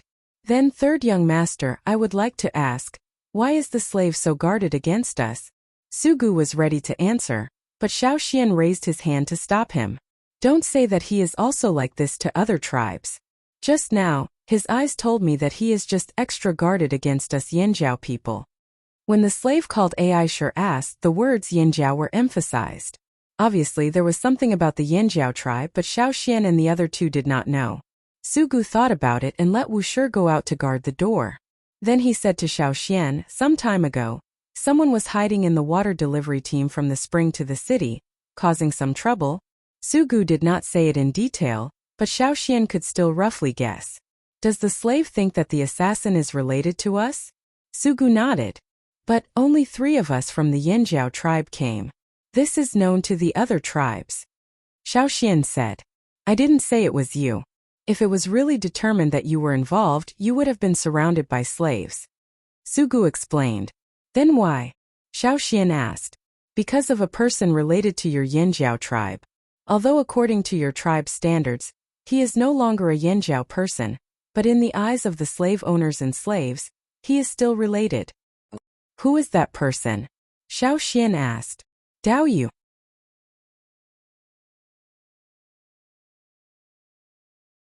Chapter 305. Dao Yu. This was a name that Xiaoxian had not heard for a long time, but he had always remembered it deeply. This was one of the few people on the Yanjiao tribe's must-kill list. Originally, he used his people to betray and murder Yanji and other Yanjiao wanderers, and then fled without a trace. After the Yanjiao tribe returned to the old haunt, the chief and the shaman sent people out several times. They had secretly told several leaders that if they met Dao Yu, they would kill him without mercy. However, Dao Yu seemed to have disappeared. Some people even speculated that the traitor had died. After all, he was just a wanderer. Xiaoxian did not expect to hear this name again now. Dao Yu is here? Xiaoxian's face was serious. Next to him, Lei and Tua also heard about Dao Yu. They remembered the chief and the shaman's instructions and resolutely executed it. When they heard this, they also put away other thoughts and wanted to cut the traitor on the spot. Seeing the reaction of Xiaoxian and the other two, Sugu's heart was clear. In order to prevent misunderstandings, he quickly denied, No, we don't have any tribal expellees in Luoyang City. Many tribal traders, after being expelled from the tribe, will seek refuge with our slave owners. There used to be some in Luoyang City, but after father cooperated with the tribes, those people were handed over to the tribes as a gift to the tribes. Looking at Xiaoxian's face, Sugu continued, however, while Luoyang City is like this, the other cities are not.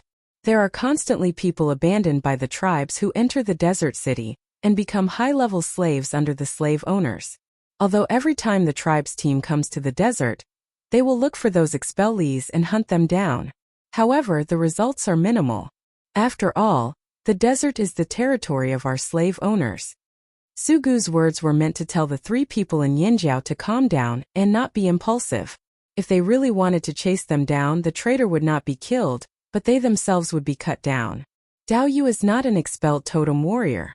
He is a wanderer, Xiaoxian said. However, Sugu's face was still blank. He couldn't tell the difference between expellees and wanderers. He no longer elaborated but asked, "Where is Dao Yu now?" "I didn't know before, but I just asked AI sure. He said that he saw Dao Yu in the Beast City last year," Sugu said. In the past, he only thought about how to avoid the trap his two brothers had dug, how to survive, and how to improve his ability to enslave. He didn't pay attention to other things. Now that he was cooperating with Yanjiao and involved Yanjiao, he naturally paid more attention to the details. Beast City? Xiaoxian heard of it for the first time. He only knew that there were several cities ruled by slave owners in the desert.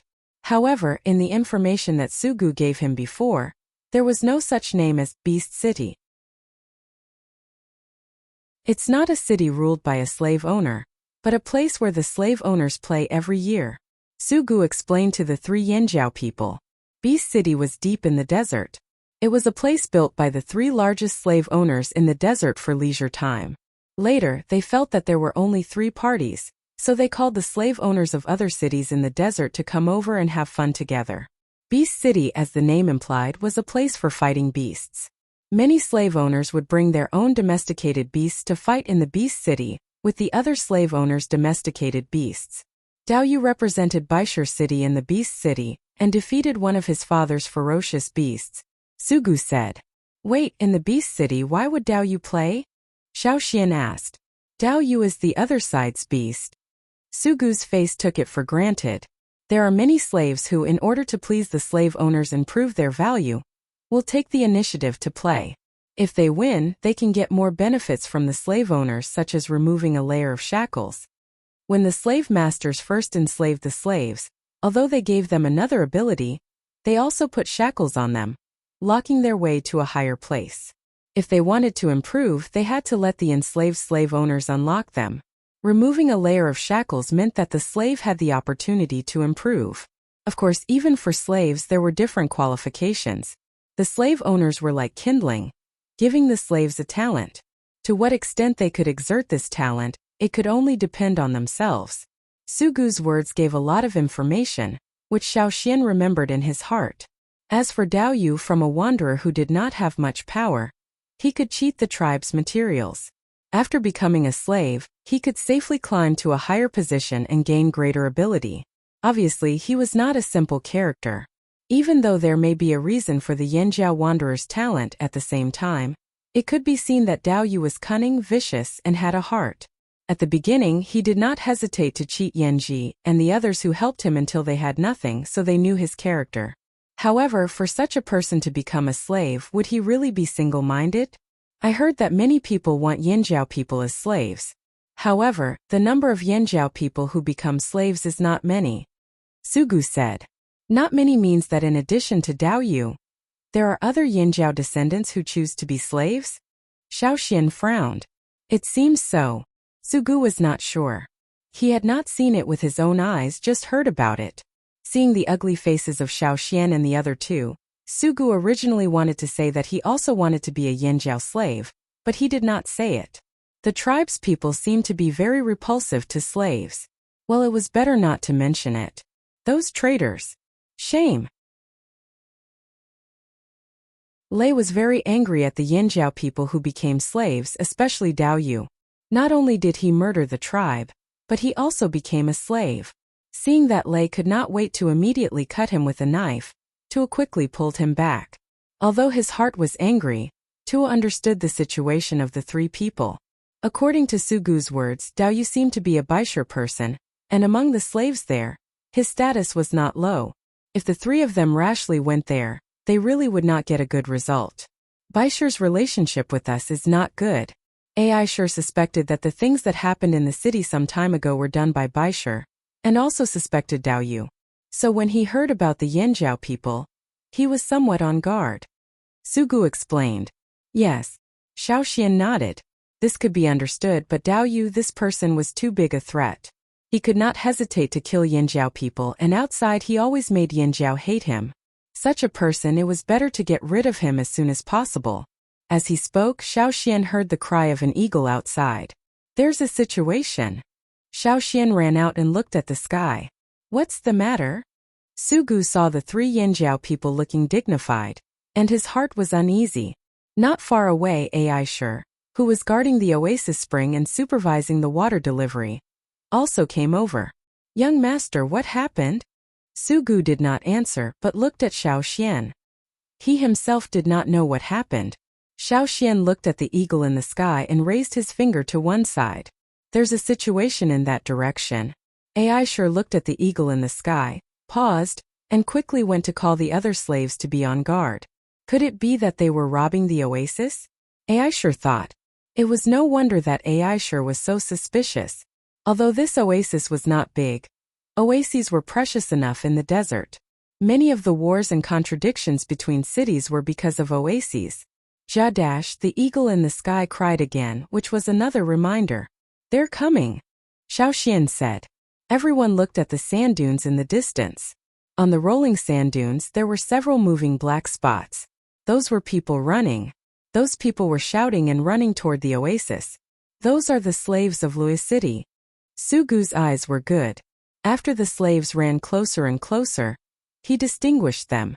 They are second brother's slaves. I've seen the person in front. A few days ago, I heard that he was ordered by second brother to go out of the city. At that time, Sugu wanted to inquire about what his second brother was going to do, but he could not find out. Those people disappeared after leaving the city, and the people Sugu sent to follow them returned without success. He did not expect to see them here. There seems to be something terrible chasing behind them, Lei said. He could feel the fast approaching crisis, like encountering a powerful beast in the mountains. There was a kind of chill that made people's teeth tremble. Xian. Tua looked at Xiaoxian, his eyes asking how to react later. Xiaoxian made a gesture, which meant to quietly watch during the hunt. After all, this was not the Yinjiao tribe, but the slave owner's territory.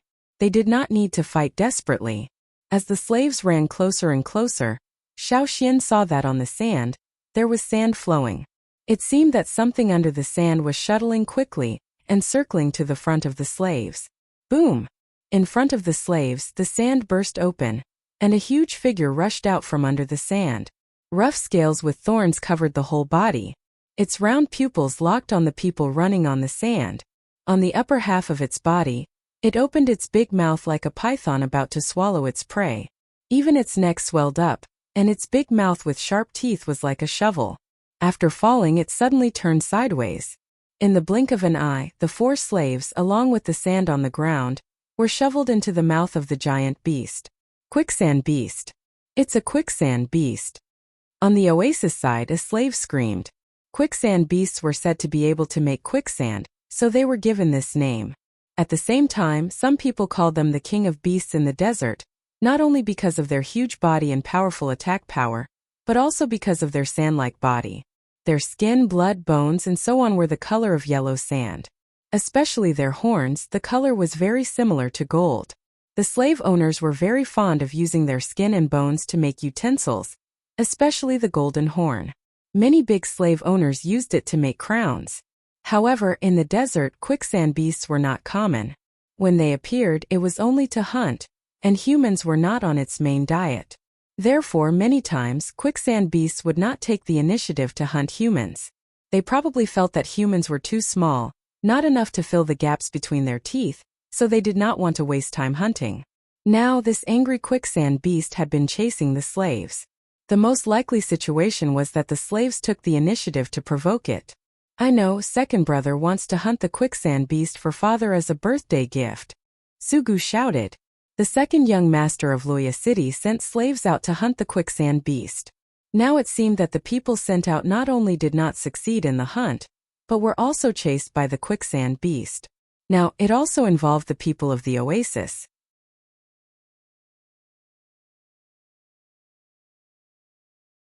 Chapter 306. When the quicksand beast shoveled its mouth, the other slaves had already fled to the oasis. As soon as the first slave rushed into the oasis, he was kicked by Aisha until he vomited blood. Unexpectedly, Such a beast was attracted to the oasis. Aishur was so angry that his fists were clenched.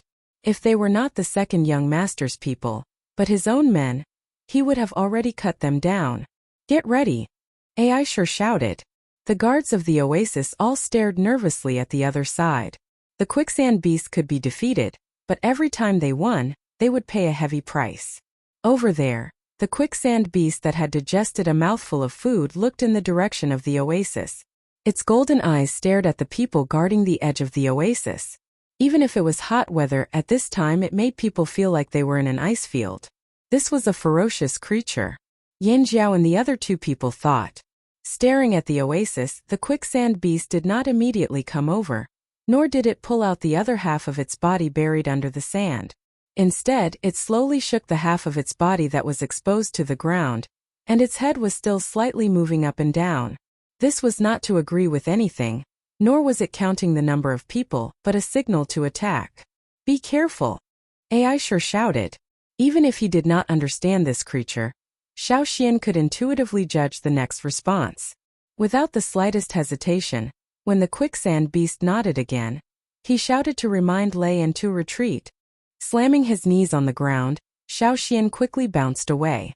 At the position where he had just stood, a sand arrow composed of sand shot there, bursting and scattering.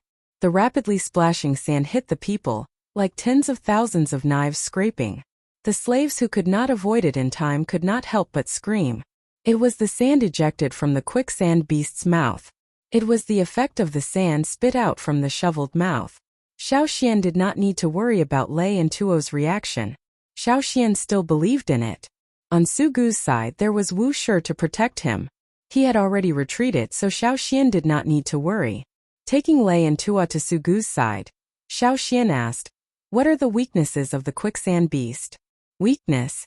Wu Shi did not know. Generally, when we encounter a quicksand beast, we will attack its eyes. This was also the method they often used when encountering other beasts. As for specifically targeting the weakness of the quicksand beast, Wu Shi really did not know. Not only Wu Shi, but the others also didn't know. Even because of the great slave owner's love and high evaluation of the quicksand beast's skin and bones, the slaves had deified such a beast. They felt that this was the king of beasts in the desert. It had no absolute weakness and could only be fought with manpower and quantity. Xiaoxian and the other two looked at each other and felt helpless. They had to find a way to deal with the quicksand beast. When one did not have the power to resist directly, they had to use their wits. Since it was a battle of wits, of course, he had to take advantage of the prey's weakness. Xiaoxian and the other two watched from the side. After all, this wasn't their territory, so they wouldn't feel bad if it was destroyed. What's more, this was caused by the slave owners and slaves of Luoya City. It had nothing to do with the Yinjiao people. Over there, Aishur had already led people to fight against the quicksand beast that attacked the oasis. The archers wanted to shoot the quicksand beast's eyes, but they were always avoided by the quicksand beast, who had long been prepared. The hard scales and raised bones around the quicksand beast's eyes had a strong protective effect. Its defense was amazing. A series of arrows attacked, but none of them hit its eyes. The arrows were too thin, and the material was only wood and stone. The attack on the quicksand beast was limited. Xiaoxian jumped on the roof of the stone house and looked over there. Many reptiles did not have such hard scales on their abdomens. However, the quicksand beast did not belong to this category. Its slightly lighter abdomen was also covered with a thick layer of defense. Its long and flat body was nearly 20 meters high. Although it was huge, its movements were flexible. It avoided the attacks of the slaves and constantly harvested the lives of the slaves. Half of its body buried under the sand drove the sand on the ground.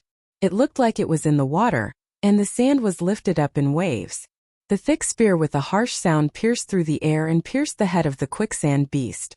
It did not hit the eyes, but it hit other parts of the head. Even if it could break the protection of the surface scales, for the quicksand beast it was not painful. The squinted eyes under the protruding eye socket bones revealed only a slit. A golden luster flowed out from this slit. Xiaoxian did not feel any sense of sacredness at all. He only felt that it was tricky. Some of the desert beasts that were still active around had all disappeared. including the black beetles that were always in front of them. They either ran away or hid deep under the sand.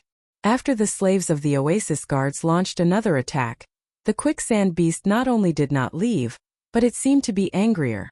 Today, the quicksand beast seemed to have eaten gunpowder. It stared at the people of the oasis and did not let go. Even if it could not attack for a while, it did not intend to leave. A hair-raising shriek that sounded like a storm blowing through a narrow gap rang out in front of the oasis. The quicksand beast opened its mouth and screamed. On its neck there were some folds that were close to the neck. At this moment, these folds were all opened with the quicksand beast's screams. The stretching made the original color of these folds a little lighter. The hard scales on the folds under Yang Guang's gaze exuded a golden luster. It was like a king lifting his cloak, dazzling people's eyes. Especially the golden horn on its head. It seemed to break through all obstacles, sharp and fierce. "It's really beautiful," Sugu exclaimed next to him. Hearing Sugu's exclamation, the blue veins on Xiaoxian's forehead bulged. At this time he still made such an exclamation. Was his brain filled with sand or was he stupid? Yinjiao's 3 people had not seen this fierce beast yet, but they were already alert. This was their intuition and experience of hunting fierce beasts for so many years. When they saw the quicksand beast rushing out, they had already raised their vigilance to the highest level. If they encountered such a fierce beast in the mountains, they would not fight, but leave immediately. Lei and Tua looked at the battle situation on the edge of the oasis and felt that something was wrong. The quicksand beast seemed to have gone mad. Its body had begun to be injured, and some of the scales on its skin were broken by intensive attacks. It even bled, but it did not retreat at all. Looking at the slaves who had just escaped, the two could not help but think. Did those people take the initiative to provoke and make this quicksand beast go mad? Or was the quicksand beast irritable just like a beast? Xiaoxian did not think about the reason why the quicksand beast was so crazy. Wu Shi and Xiaoxian said that the quicksand beast was known as the king of all beasts in the desert, and had no absolute weakness. However, Xiaoxian still wanted to observe it. In his mind, the totem's flame weakened and faded, and the egg-shaped shell had lit up. In Xiaoxian's vision, the dazzling Yangguang, the sand beast, and the land all turned dark. In Xiaoxian's vision, the quicksand beast with a golden luster was now only wrapped in a layer of dense scales. It had to be said that the quicksand beast's defense was almost invulnerable.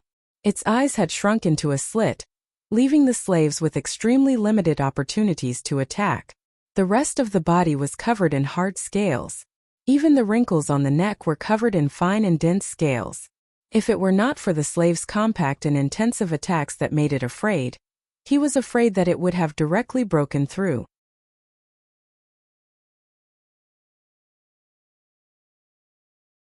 Chapter 307. Under his special vision, Xiaoxian could even see through the sand and see the scaly legs and long tail of the quicksand beast under the sand. Once this ability could not penetrate some obstacles, but with the improvement of his ability, Xiaoxian could gradually see through some obstacles. When he was in the tribe in the House of the Two Thieves, Xiaoxian used this ability to see what was buried under the soil. However, the depth of penetration was limited. The deeper he went underground, the more blurred Xiaoxian could see. Therefore, even if he could see the other part of the quicksand beast under the sand, he could not see it clearly. In the past, when hunting, if he encountered strange or unfamiliar beasts, Xiaoxian would also use this method. It was just that when he hunted before, he did not have so much leisure time to observe and study the habits of the beasts, their fighting habits, and the flaws that were easy to appear in battle. As long as there was enough time, Xiaoxian could observe them. Xiaoxian's line of sight moved to the quicksand beast that was fighting with the slaves on the edge of the oasis and constantly dodging their attacks. In such a short time, another 5 people were swallowed by the quicksand beast. For the time being, Xiaoxian could not see the weaknesses of the quicksand beast's body structure through its almost perfect defense. At least for now, it seemed that he could only break its outer scales through continuous attacks and then cause damage to it. Suddenly, Xiaoxian's eyes narrowed. He found that the powerful legs of the quicksand beast buried under the sand were bending. "Get out of the way, it's going to jump over," Xiaoxian shouted. Xiaoxian's voice just fell. At the edge of the oasis, where the quicksand beast was, countless grains of sand were lifted. The huge body of the quicksand beast jumped out of the sand, and the whole body was completely pulled out of the sand. The sand and dust rushed up like a reverse waterfall, but after reaching a high point it flowed down. When it jumped into the air, the quicksand beast's long tail was still swinging vigorously, making adjustments. The quicksand beast lost its patience and did not intend to continue to fight with those people there. It jumped out of the battle circle, but it did not retreat. Instead, it directly jumped over the nearly 5-meter-high wall made of wood and stone on the periphery of the oasis, smashing into the oasis and began to wantonly destroy. Xiao Xian reminded him quickly. Lei and Tua as well as Wuxia with Sugu once again avoided it. Xiao Xian originally intended to retreat, but he saw a gap in the quicksand beast. The gap existed below the side of the quicksand beast's neck, under the cloak-like folds on its neck. Moreover, the gap did not always exist, but when the quicksand beast roared it would open. When the quicksand beast stopped roaring, the gap would disappear like a closed door. Jumping into the oasis, the quicksand beast vigorously swung its long tail. Its powerful front claws and hind legs were also constantly stepping forward. Its hard body, like an armored vehicle, directly knocked down a sandstone house and collapsed it. Dust and sand flew in all directions, as if a sandstorm had appeared. At the same time, the creator of the sandstorm was still moving around freely in the oasis. Wherever it went, it brought the sandstorm and destruction with it. The slaves' attacks became hasty and disorderly, and even some slaves in the crisis accidentally hurt their companions. Aisha shouted. However, the slaves who were originally stationed in the oasis did not have a tacit understanding with the people brought by Aisha. For a time the oasis was chaotic. Wuxia took Sugu out of the oasis and observed the battle over there. The house where Xiao Xian had just stood had been swept down by the quicksand beast's tail. Looking for an opportunity, Xiao Xian rushed to a tree, whistled, made a few gestures in the air, and then immediately jumped away. He kept dodging, avoiding the main attack range of the quicksand beast, but not far away. What does Xian want to do? Lei asked Tua next to him. He wanted to rush over with his knife, but was stopped by Tua. I don't know what he plans to do, but since Xian did not let us go, it's better to wait first, Tua said. While the slaves in the oasis were fighting with the quicksand beast, a shadow flew quickly in the sky and scratched the back of the quicksand beast with its claws. The eagle's claws collided with the scales on the back of the quicksand beast, making a creaking sound that made people tremble. Like metal cutting. The scales on the back were the hardest part of the quicksand beast's body. However, Cha-Cha's claws were not easy to bear. It left a deep mark on the back of the quicksand beast. Although there was no blood if one looked carefully, the skin and flesh were already broken. Looking at the eagle's shadow flying in the air, the quicksand beast's eyes flashed with a golden light. Its claws swept away a house in front of it. It looked up at the eagle in the air and screamed. The wrinkles on its neck exploded because of the roar, like an angry lion. Cha-Cha in the air also seemed to deliberately provoke it. It also screamed at the quicksand beast and looked for opportunities to grab its claws. After several times, the quicksand beast looked up again and roared into the air. Now is the time. Xiao Xian looked at the cloak on the neck of the quicksand beast and locked the crack under the cloak. His legs instantly burst with a powerful thrust, like a silent wind, rushing to the neck of the quicksand beast under the cloak. Looking up at the eagle in the air, the quicksand beast felt that something was wrong. In a split second it instinctively stopped roaring, moved the bones of its neck and closed the gap. However, it was still a step too late. Xiao Xian, who rushed out, held the handle of the stone knife with both hands. A second before the gap closed, he stabbed the knife into the narrow gap that was about to close. In other people's eyes, that crack was not distinguishable because it was the same color as the other places. It was covered in scales. However, that layer of scales was sparsely distributed. It was only because of the color of the skin and the fact that it was often covered by wrinkles that it was difficult to see. At the moment when the stone knife pierced, Xiao Xian only felt that the stone knife in his hand seemed to have pierced into a dense collection of high-quality stones. The resistance was great, and every time it went in, he could hear the sound of the stone knife scraping the bones under the skin. Fortunately, it was only a collection of stones, not a whole slate. In this way, there was always a gap for the knife to find a chance to move forward, even if those gaps were only small gaps that were difficult to be recognized by the naked eye. Gee, a harsh scream sounded. Unlike the warning roar just now, it was a more unbearable sound wave. This was not a deliberate attack, but a physiological reaction. It was also a cry of pain after being hit by this attack. The quicksand beast swung its big head, trying to bite off the small hand that threatened its neck. However, there was a blind spot. The quicksand beast could not bite that place no matter how hard it tried, and its front claws could not scratch it. After several failed attempts, the quicksand beast rushed to the remaining stone houses in the oasis. Bang!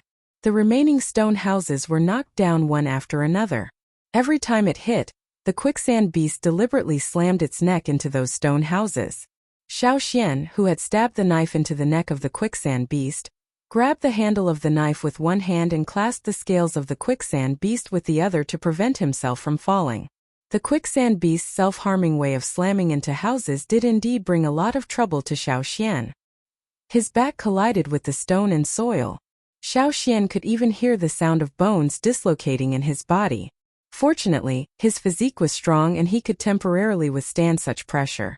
Xian, Lei and Tua wanted to help, but they were stopped by Xiaoxian. Get out of the way. Don't come over. At this time, Lei and Tua could not help much. At this moment, the quicksand beast had completely changed from its madness to anger and panic. It did not know why such a small guy could bring such a huge threat to itself, and the place where the attack was made was the most vulnerable part of its body.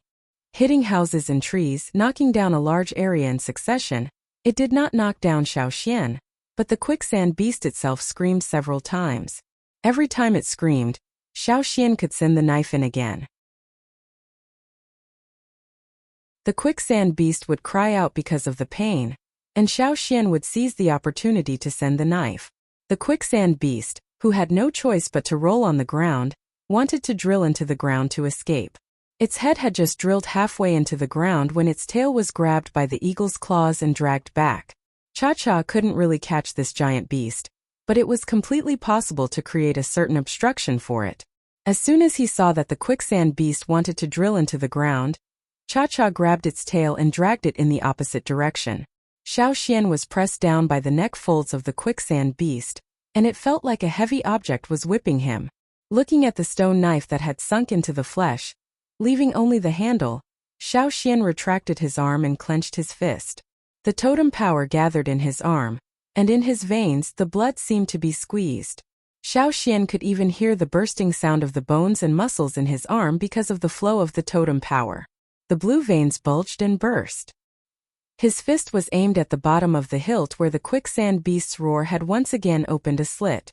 After accumulating his strength, his whole arm suddenly slammed forward. The powerful force suddenly hit, and the place where it hit, the vibrating ripples spread out. Under the skin, the gaps connected to the internal organs like pores. Under the bones that desperately wanted to gather, the hard meat was like tofu that was violently shaken and shattered. A sharper and more harsh roar sounded. Blood that was almost the same color as the sand dune sprayed out from the mouth of the quicksand beast, and Xiaoxian himself was also splashed with blood from the place where he was bombarded. The blood of the quicksand beast was not as hot as its color, but with a chill. It was effective. Xiaoxian did not have time to rest. Once again he punched the place where he had just bombarded. The quicksand beast collapsed under such bombardment, collapsed and collapsed again. The collision was ineffective. Even if the neck folds were squeezed tightly, it could not stop Xiaoxian's attack again and again. The screeching sound continued, and the rolling sand and dust covered the entire oasis with a layer of sand. The other people around, including Sugu, who was protected by Wuxia, were shocked to see the rolling figure in the sand. What happened in the end? Why did the quicksand beast suddenly react like this? Just now, which tribesman rushed over? What happened after he rushed over? What did he do? They couldn't know.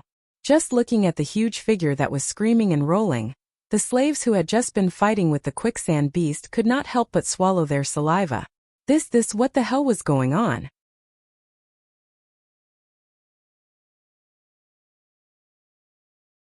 Chapter 308. The cries of pain gradually weakened, and the movement of rolling and crawling slowly slowed down. Above the desert, a gust of wind blew to the oasis, taking away the sand and dust of the oasis. The turbid sand curtain faded and dispersed, revealing the figure inside in front of everyone. Originally, the many stone houses in the oasis had been destroyed by 2/3. The remaining houses, even if they did not fall, were damaged in part. The ground was uneven, and the surrounding houses and trees were covered with a thick layer of sand. Where the spring was usually clear, the spring water had become turbid. There was a lot of dust floating on the water surface. If the water wanted to be clear again, they would have to wait at least one night. In the area between the collapsed house and the spring, there was a high bulge, with only a section of the tail exposed outside. At this moment, Cha-Cha was grabbing the tail and dragging it out a little bit. Its strength, compared to the size of the quicksand beast, was still small. The quicksand beast forcibly drilled into the ground, and it was also desperately dragging it out. Unfortunately, it was still weak. However, fortunately, the quicksand beast was now dead and could no longer continue to drill in. Xian! Lei and Tua rushed over. They did not care if the quicksand beast was really dead or if it was still dangerous. They went over and lifted the top layer of sand. What are you looking at? Hurry up and help! Sugu shouted. He directed the slaves to go over and pull out the quicksand beast. The slaves were still somewhat vigilant, but seeing that the two tribesmen were all right, they became bold and gathered together to work together. Boom!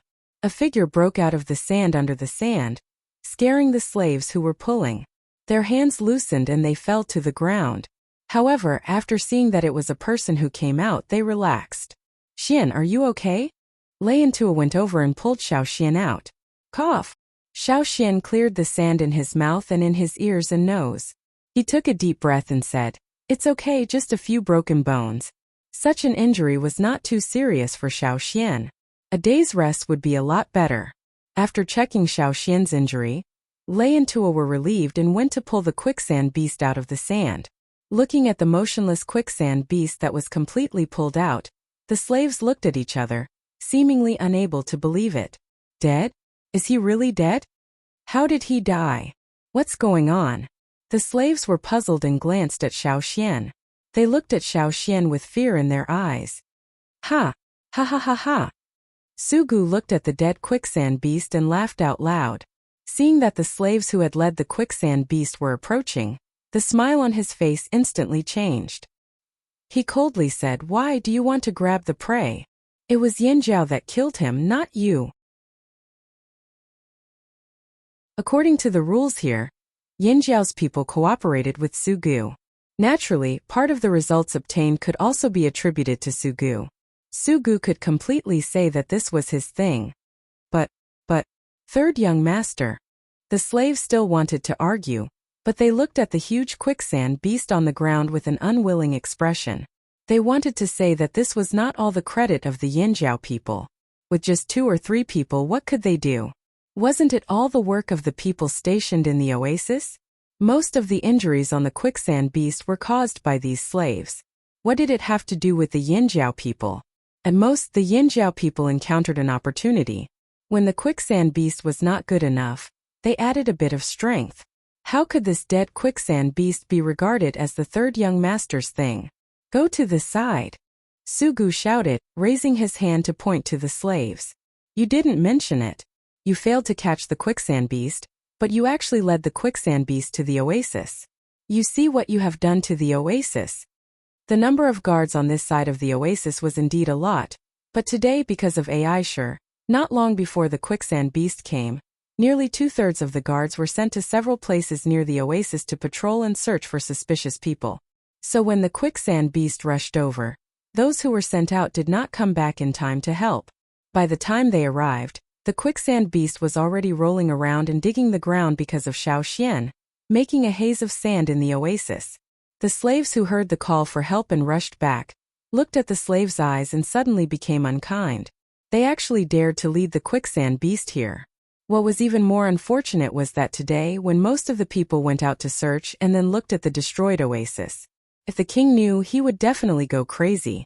And once the king went crazy, the unlucky ones would definitely be the slaves, especially the slaves guarding the oasis. A fierce-looking slave went to Aisha's side. He was one of the people in charge of the oasis guards. When the quicksand beast attacked the oasis, they were looking for a suspicious person. They did not think that the person would not be found, and when they came back they would encounter this. He whispered a few words to Aisha, and did not look at the slaves of the second young master. He directed people to repair the house. His master was the king of Luya City, not a young master. Slaves of this level were directly under the king's orders. Even if it was the young master, he could not command them, let alone the slaves of the young master. No one would blame him for killing these slaves. After hearing the news reported by the man, Aisha carefully thought about it. All this seemed to be too coincidental. Why would the quicksand beast attack here when the main guards of the oasis were sent out? The second young master sent people to hunt the quicksand beast, so he should have a certain degree of certainty. It should not be like this. This matter was not simple. Perhaps it was still the work of those people in Baishar City. You few, come back with me to see the king. Aisha pointed to the slaves who led the quicksand beast over and said. As soon as they heard that they wanted to see the king, the slaves suddenly felt their legs go soft, their faces desperate. Aisha did not look at them much. He went to Sugu's side and said, Third young master, please go with me to see the king. This time Sugu did not lose his temper. He also felt that there was something wrong with this. He nodded and said, okay. Since he promised to see the king, Sugu could bring the quicksand beast back to his father and give it to him. Aisha did not call Xiaoxian and the other two. He still looked at the three people with suspicion and vigilance. Xiaoxian did not care. His main purpose was not to make a good impression in front of these people. What these people thought he did not care. This time he could only watch from the side, but he chose to risk attacking the quicksand beast for Daoyu. According to Sugu, the three Yanjiao people went directly to Baishar City to find Daoyu. Most of the cities in the desert were not friendly to the tribes. Of course, this was also secondary. The important thing was that Xiaoxian did not know if he could really find Daoyu after sneaking into Baishar City. However, if he could go with them to Beast City, then it would be different. Not only could he see Daoyu, but he could also see the legendary Beast City. To go to Beast City, the best was naturally with Sugu. If Sugu could make a good impression in front of the Luya City king, then he would naturally have the opportunity to go to Beast City. In the past, there were tribes who used similar methods to go there. On the day when Aisha and the others returned to Luya City, many people saw the quicksand beast being dragged into the city on a cart. Before separating from Sugu's group, Xiaoxian whispered a few words to Sugu. Sugu, who was originally angry because of other people's suspicious eyes, heard those words and his eyes lit up. He said to Xiaoxian, good. If it is successful, I will definitely help you find Daoyu.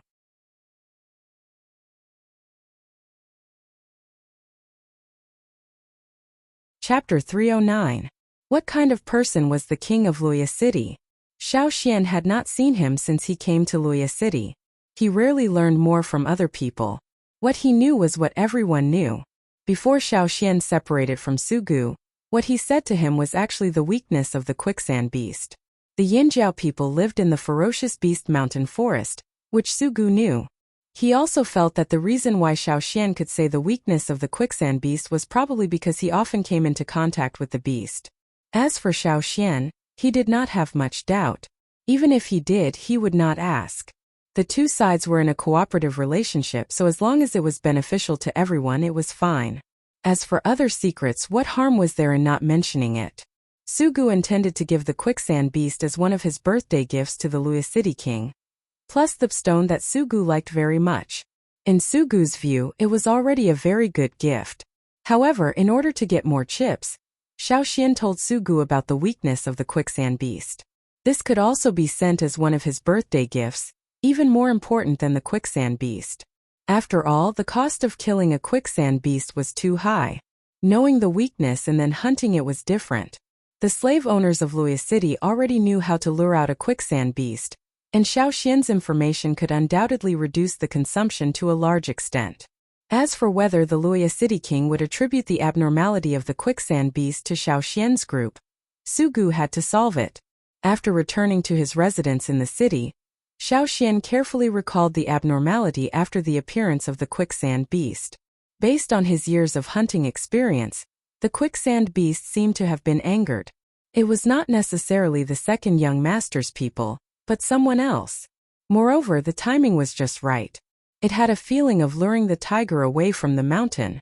As soon as the oasis guards left, the quicksand beast arrived. Was it really a coincidence? Xiaoxian did not think so. Thinking of what Aisha had said before, Xiaoxian couldn't help but think of Dao Yu, who was said to be a slave in Baishur city. Putting aside other things, Dao Yu, this person was ruthless and merciless. Xiaoxian was not worried. What he was afraid of was that he was not only ruthless but also scheming. He was a great threat to the Flaming Horns tribe. The next day, Sugu came to the Yinjiao embassy to find Xiaoxian. Xiaoxian looked at the third young master of the Turtle clan.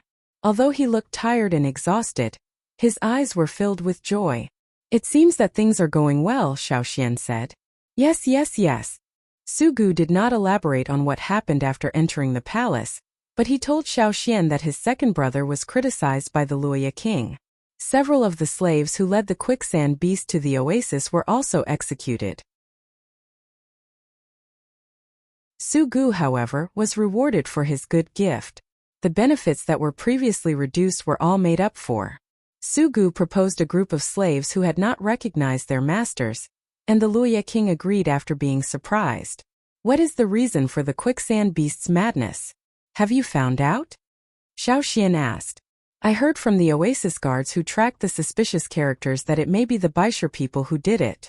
I just don't know how they made the quicksand beast crazy. When Su Li's slaves were trapping and hunting the quicksand beast, they were also interfered with. They failed and suffered heavy losses. However, my father said that a failure is a failure and there is no excuse. So he let Sulu reflect this time. Is it related to Dao Yu? Xiaoxian asked. I don't know. Sugu told the truth. His own manpower was limited, and he could not inquire more. However, what you said about the weakness of the quicksand beast made my father very happy. If we didn't know the weakness of the quicksand beast, we would have to worry about the Baishur people bringing more crazy quicksand beasts to cause trouble. But now that we know, my father hopes that there will be a few more so that we can kill more. My father wants to use the quicksand beast to make clothes and new crowns. Speaking of this, Sugu's smile widened. My father agreed to let me follow. I grew up so big, but I followed when I was very young. Because he did not have his own slaves, Sugu had been excluded from the big events. In the annual Beast City gathering in the desert, the eldest young master Su Ka and the second young master Su Lu took turns to follow. Now Sugu got such an opportunity. I also said your things. When the time comes, you will go with me. Sugu said. This was indeed good news for Xiaoxian. Have you picked the slaves? Xiaoxian asked. My father allowed me to pick 20. This batch of slaves has been picked. He said to wait for the next batch of slaves to come, and then let me continue to pick. Sugu excitedly said. The enslavement is complete? Xiaoxian asked. When it came to enslavement, Sugu's excited look was slightly restrained. I enslaved 3, but only succeeded in 1. If the enslavement failed, they would die. Xiaoxian knew that, so he did not ask about the other 2 slaves. Sugu's face was full of ridicule. He didn't know if it was self-deprecating or ridiculing others. You don't know that when I went to pick the slaves, those slaves seemed to see death. It seemed that the people I picked would die. When Su Ka appeared, those people seemed to see hope. Bang! With a tisk. One could tell that the third young master was very dissatisfied with the slaves' reactions, and the reality was also a blow to him. Although 1 out of 3 succeeded, compared to the 90% success rate of the others, he was really not good enough.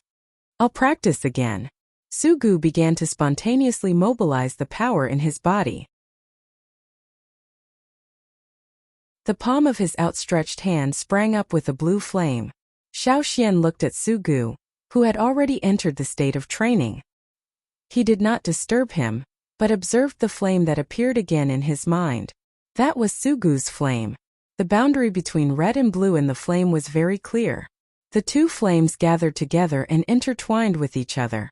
When Sugu was training the enslavement, the blue flame in the flame was unusually active. Sugu could get benefits from Xiaoxian, and Xiaoxian could also get benefits. The most direct reaction was that there were more blue flames in the totem flame belonging to Yanjiao. After half a day, at the end of the practice, Sugu felt that his enslavement power was more skillful. He believed that when he went back to enslavement today it would be smoother, and he could successfully enslave more people. After the ability is locked, the slave's promotion is limited? Xiaoxian asked. Basically that's the case, Sugu said. Is there an exception? It is said that there are some, but very few. Those who can break through the shackles must be very terrible, Sugu said. After Sugu left, Xiaoxian mobilized the totem power in his body. The dark flame-like lines had passed 2/3 of the forearm, closer to the wrist. Before leaving the tribe, the totem lines on Xiaoxian's arm showed that there were not so many. However, after experiencing the Rain tribe and here the totem lines went one step further. For Yanjiao's totem warriors, the display of the totem lines was the most direct proof of their strength. The totem lines on the arm over the elbow belonged to the intermediate totem warriors. The closer it was to the wrist, the closer it was to the senior totem warriors. Xian, there are changes in the other tribes. Tua came in and said. Xiaoxian and the other two in the city also always paid attention to the movements of the other tribes. Some time ago, these tribes led teams out of the city from time to time. It was said that they went to the desert to gain experience and came back a few days later. This time it seemed that the movement was bigger. Those people are leaving one after another. Lei told Xiaoxian about his discovery today. Yesterday, the people in the city came back and were packing up. I also saw someone rushing to make new stone tools. I thought it was time for the long journey and we have to go back, but in fact it is not the case. Today, the Tianshan tribe and the Thousand Masks tribe left the city. The other tribes also seem to be preparing to leave. I heard that the Hui tribe will go out of the city in 2 days, but not to go back. They are going to the desert. Xian, where do you think they are going? If they wanted to end the long journey and return to the tribe, they should inform the people in Yanjiao. Where were these people going in the end? What happened in the desert recently? Xiaoxian thought about it and only thought of one thing, Beast City. It was the annual carnival of the slave owners. All the big slave owners who were willing to participate would take people to the Beast City. The rest of the tribe might want to take this opportunity to do something, which might be related to the things that those people were hiding. Xiaoxian thought about it in his heart and said to Lei and Tua, no matter how the other tribes are arranged, we have to prepare. After the Luoya City King's birthday, we have to set off for Beast City.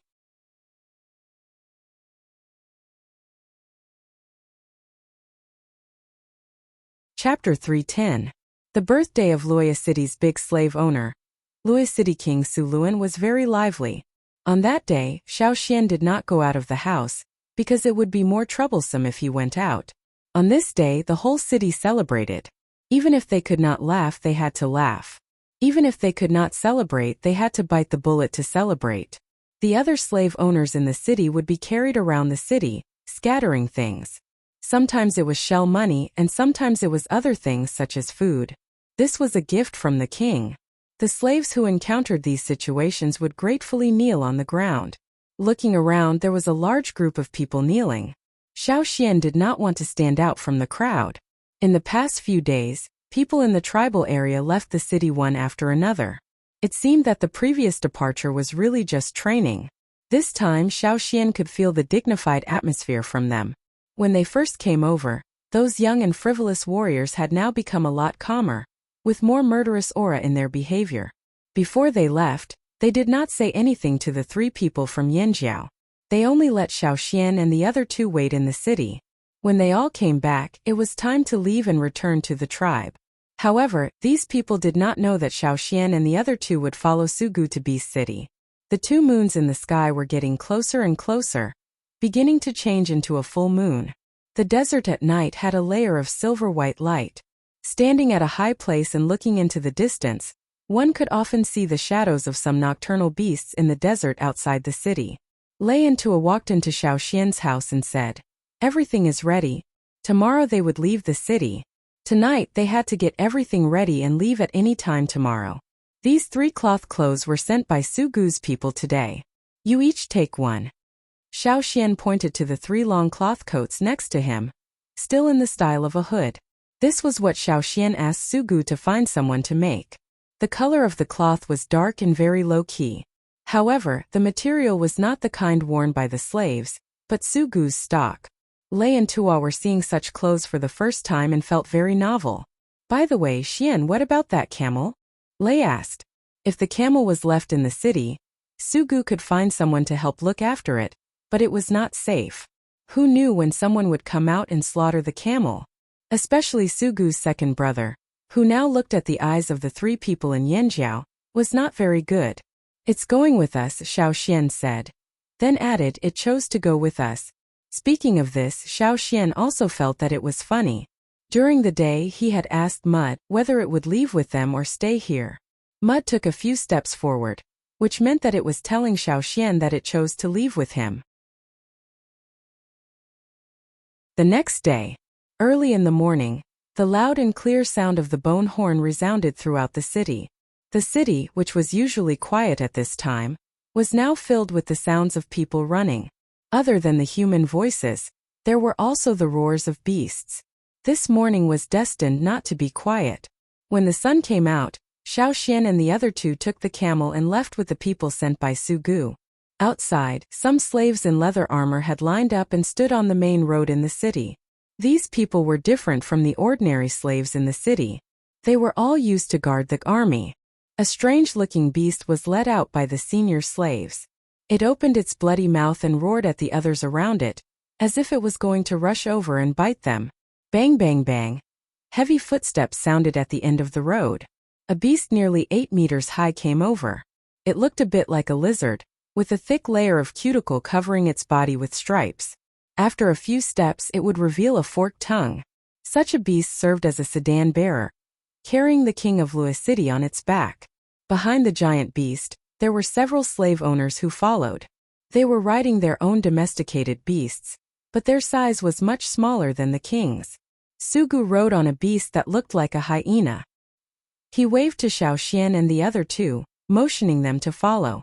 Next to him, there were 3 camels, prepared for Xiaoxian and the other 2. Xiaoxian was leading one, while Lei and Tua turned over and rode on the other 2 camels. In the traveling team the slaves were all on foot.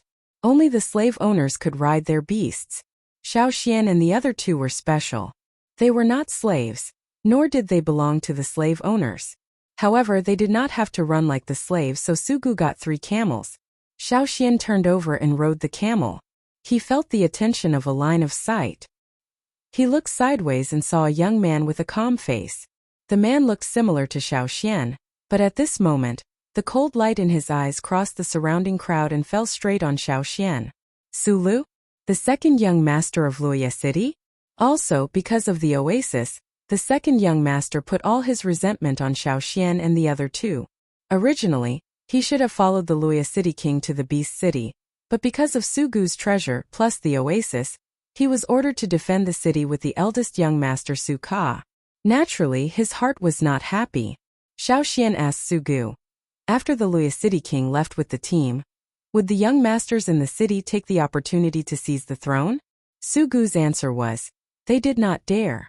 In addition to most of the slaves in the city belonging to the king, there was also the factor of strength. They were afraid of the Luoya City king Su Luan.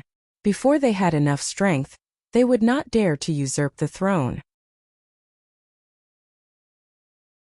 Xiaoxian took back his line of sight and looked at Sugu in front of him. Sugu successfully enslaved 14 slaves. This time he brought them with him, probably to observe these people.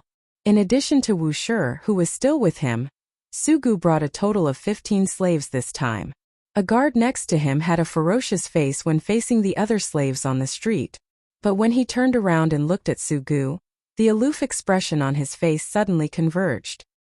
He trotted over and handed over a plate of fruit. The compliments were skillfully spoken out with a flattering smile on his face. If it was before, Sugu would not receive such treatment. Even if the slaves remained respectful to Sugu, they would not be so courteous. Now it was different. Sugu, the third young master, was able to successfully enslave and have his own slaves.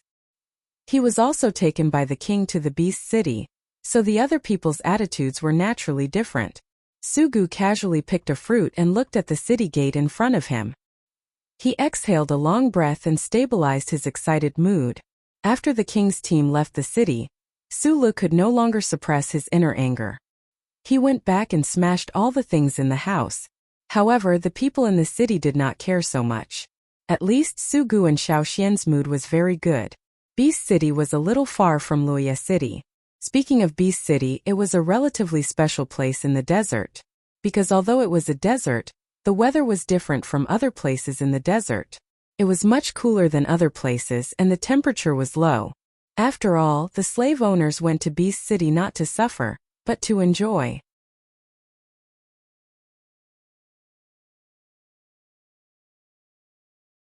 Chapter 311. Above the desert, the team of Luoya City had been walking towards the target. The team of more than 2,000 people was comparable to the previous Yanjiao tribe's entire tribe. In the middle of the team, a huge beast was walking with tortoise steps. Xiaoxian could clearly hear the friction between its huge claws and the yellow sand. There were also some beasts around that were led by the slaves. Sometimes, when they saw an active desert beast not far away, they would make a ruckus and then be violently suppressed. Even the one that Sugu was riding needed Sugu to suppress and appease from time to time. In contrast, among the beasts in the team, the quietest and calmest was probably the camel that Xiaoxian and the other two were riding. It was not known if they were really calm, or if their nerve reflexes were slow. The air was no longer as hot as it was at the beginning, and there was still some coolness in the afternoon. This was the 10th day since they left Luoya City.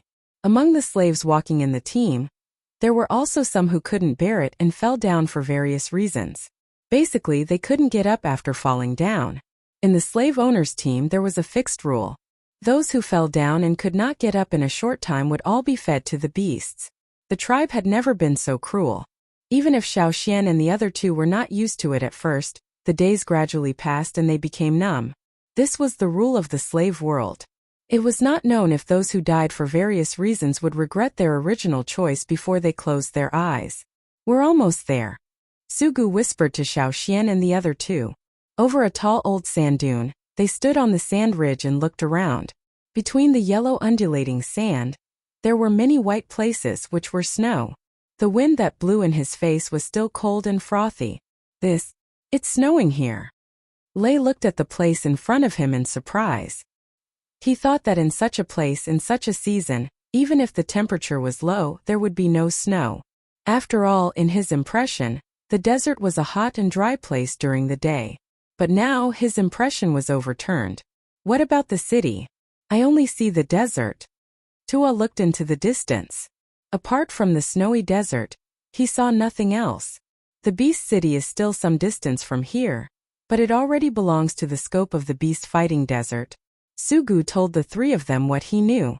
Although there was a lot of snow in this area, the air here was still dry. The air was too cold and dry to melt the snow on the ground, so the snow directly evaporated into water vapor. However, snow was the only source of water in this beast-fighting desert. The walking beasts bowed their heads from time to nibble on the snow to quench their thirst.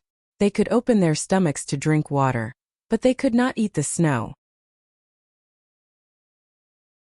Nibbling too much snow at one time would make them sick or even die. Therefore, the people and beasts in the group would pick up some snow from the ground and chew on it after walking for a while.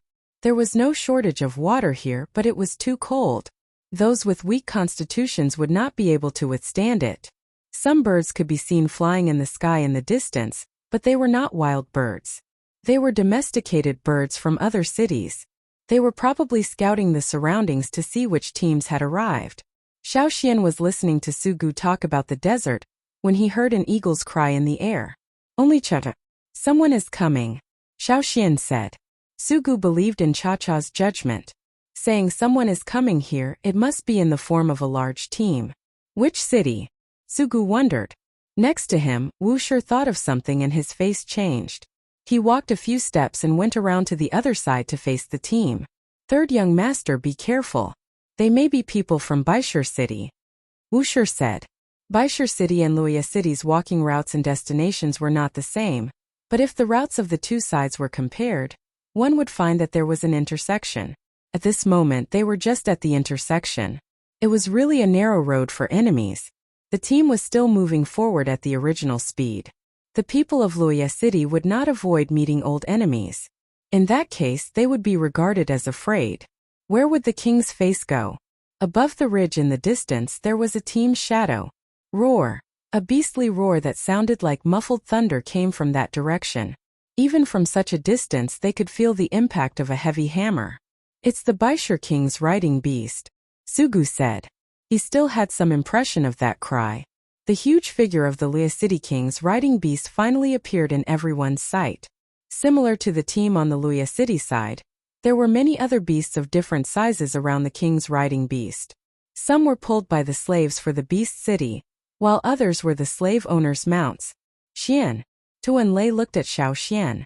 Let's take a look first. Xiao Xian knew what they were going to say. Yanjiao's trader was likely to be in that team. The two teams' walking routes were almost in an X shape, and at the moment they were at the intersection. The other side seemed to speed up a little, not wanting to miss this side.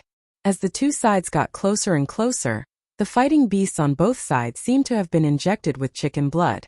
No matter how many slaves pulled them, they bared their teeth and roared at the other team, as if they wanted to rush up and bite.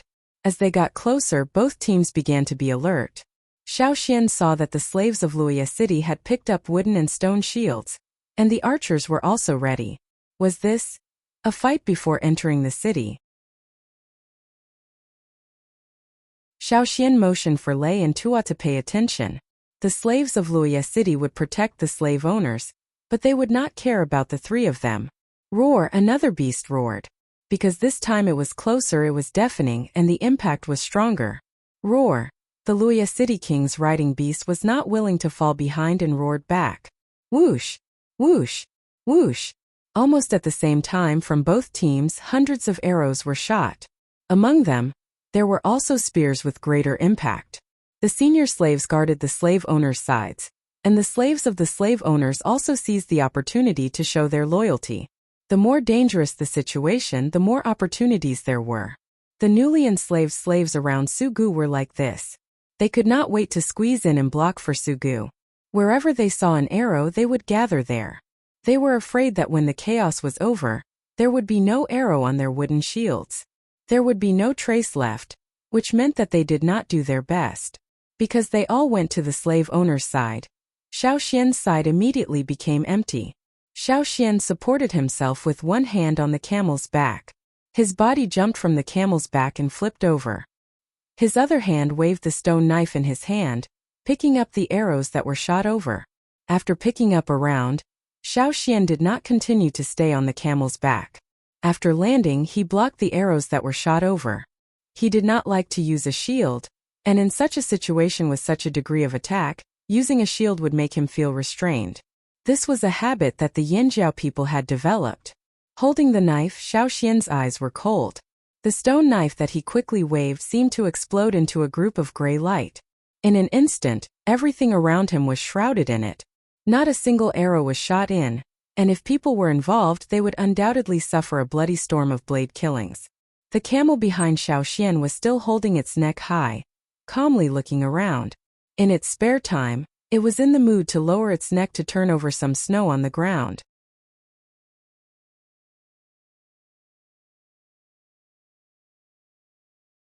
Chapter 3:12. The teams on both sides were closer. Boom! Boom! Boom! Xiao Xian shot another round of flying arrows, grabbed a few arrows in the air and sent them back. He did not look at the archer who was shot over there. Ao. As the team approached, the fighting beasts on both sides could not bear it. The smell of blood in the air stimulated their madness. The slaves who had been desperately pulling the fighting beasts before, now began to weaken the pulling force. The restrained fighting beasts felt that the pulling force was reduced. This was like a signal for them, as if they heard the horn to attack. They roared and showed their fangs and claws, rushing toward the other side. The roar of the beasts was more intense, and the sound of biting covered the screams of the slaves. The smell of blood was stronger, and they did not know whether it was the blood of their companions or the snow and sand that hit their faces. Above the white snow and yellow sand, the blood was splashed all over the ground. Looking carefully, it was the lower-level slaves who made the move. The higher-level slaves did not make a move. They either just protected the slave owners or watched from the sidelines like watching a play. Their masters, the two big slave owners, were sitting on their respective riding beasts. They were also in a good mood, holding the thin, handicraft-like colored pottery with strange patterns, tasting the fruit wine inside. It seemed that everything that happened around them was an appetizer. The more intense it was, the more they were in the mood to taste the wine. The bloody scene was just a factor to liven things up. On the side of Baishur city, a fighting beast that had been released shook the mane on the side of its neck, raised its front paws, and attacked with a condescending oppressive momentum. In its blood-stained mouth, two sword-like fangs bit toward a slave in the team of Luya city. The slave of Luya city, on the other hand, held the rope of his own fighting beast with one hand and clenched his spear with the other hand. He rushed toward the other side, almost trying his best to stab, but it was picked up by the other side with a spear. Looking at the two big fangs getting closer and closer, the slave who was leading the fighting beast thought he would be bitten to death. But the next moment he found that the Baishur side jumped up and attacked with an oppressive momentum. The shadow swept down from the air and stepped on the head of the beast's paw on the ground. Its big mouth did not bite anyone, but it shoveled a mouthful of sand and snow. The slave who was about to be bitten to death was directly knocked away. This was not the end. Without waiting for the fighting beast to have any other reaction, it was lifted up by the whole thing, along with the 5 slaves who were holding it. Cha-Cha had been observing from the sky. After observing for a while, he felt an itch in his claws.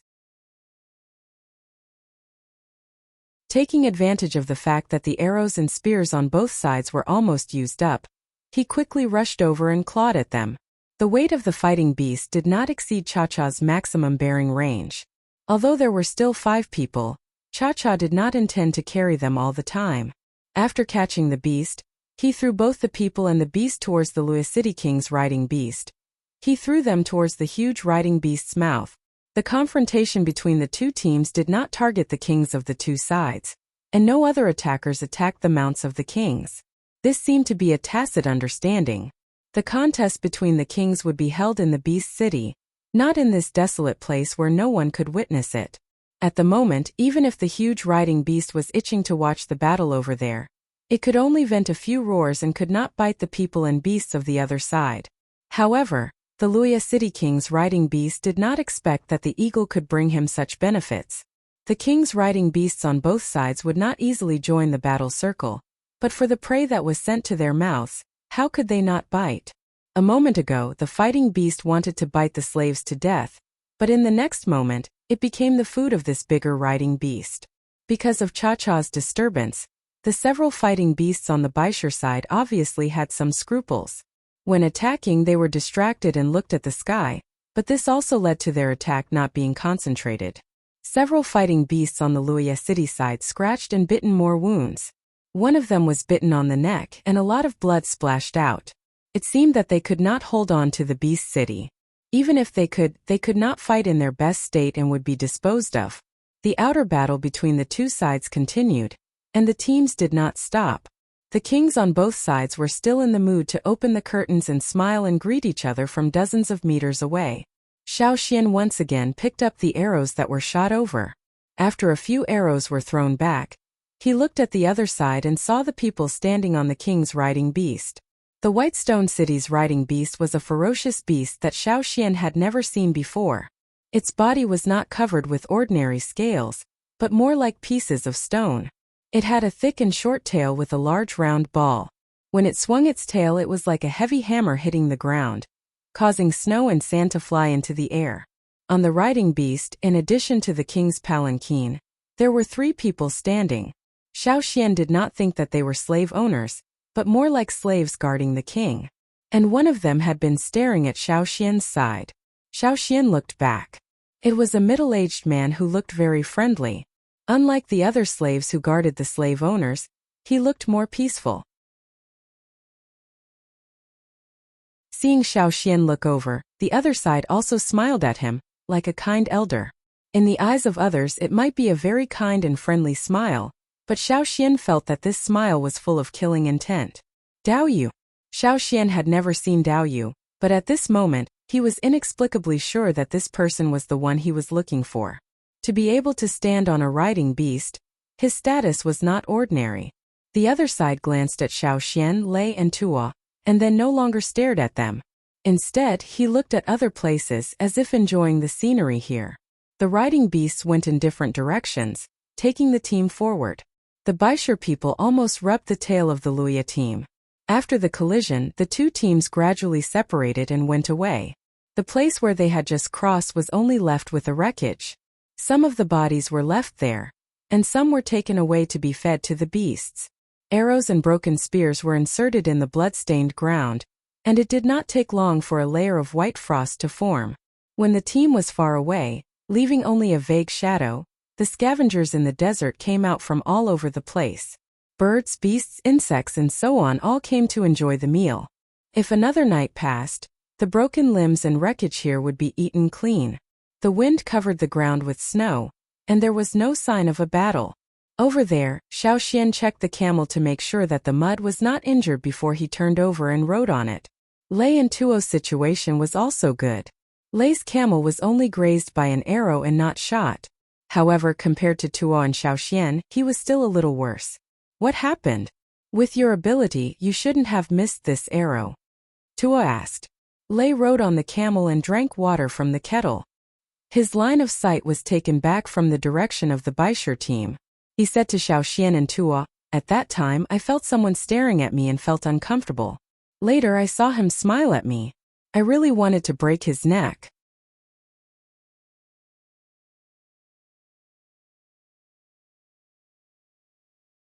Chapter 313.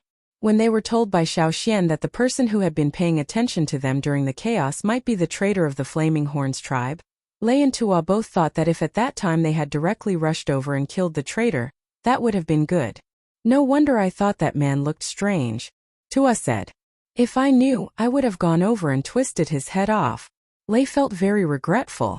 However, they also rationally understood that at that time, the success rate of rushing over was not high, let alone killing Dao Yu on the spot. Moreover, Xiaoxian felt that Dao Yu's strength was not necessarily weaker than theirs. It was even likely that he had the strength to match a senior totem warrior. If they really went over, even if it was a one-on-one, who would lose and who would win was not known, not to mention that Dao Yu was surrounded by Baisher people. After careful analysis, Lei and Tuo's heart was quite complicated. A Yinjiao traitor whose strength was stronger than them wanted to clean up the family but could not clean it up. How would they face the shaman and the leader when they went back? Xiaoxian took the time to look for Aisher to confirm that the man who had been standing on the Baisher City King's riding beast was Dao Yu, and then let Lei and Tuo pay more attention. Unlike the native Yinjiao people, Dao Yu, who could mix with the slave owners and reach the present level as a wanderer, was much more complicated than Lei and the others. If they were not careful, it was likely to repeat the tragedy of Yanji and the others. The more they went forward, the more places were covered with ice and snow. Xiaoxian could even feel a sense of oppression. If it was an ordinary person, they might not be able to stand in this place safely. Finally arrived, Sugu said excitedly. In front of them was Luya City's base in the beast-fighting desert. Nearly 10 meters high stone walls were built in a circle on the periphery. Inside, stone houses were built. There were also some small sand houses around the stone houses, as well as some simple tents. The stone houses were for the slave owners to live in, while the sand houses and simple tents were for the other slaves who guarded here. Xiaoxian and the other two followed Sugu and lived together in a stone house. The 10 slaves that Sugu enslaved were also brought in to serve Sugu. Although this was not Luoya City, it was just a stronghold in the beast-fighting desert. However, in the construction of the stone house, a lot of thought was put into it. Many pieces of monolith with a length of several meters were built into a double-story stone house with a height of more than 10 meters in the center. It was a place for the king to live. Naturally, it could not be shabby. At the same time, it also represented face. If people in other cities saw that the king of Luya City lived in an ordinary stone house with a height of 3 or 4 meters, he would be laughed at. Sugu originally circled an open space around the stone house to let Cha-Cha rest here. Unfortunately, after entering this cold place, Cha-Cha's spirit was too high. It not only liked the weather, but also the atmosphere, tension, blood, and various beasts. Every time it disappeared and reappeared, there would always be some injuries on its body, but its spirit was very good. Seeing it play so happily, Xiaoxian also let it be. As the people of the Hui tribe said, the growth of the giant mountain eagle should be accompanied by all kinds of challenges. Xiaoxian was relieved that Cha-Cha had another reason. It had a lot of thoughts and knew how to weigh the pros and cons. If it could not win, it would run away and not die.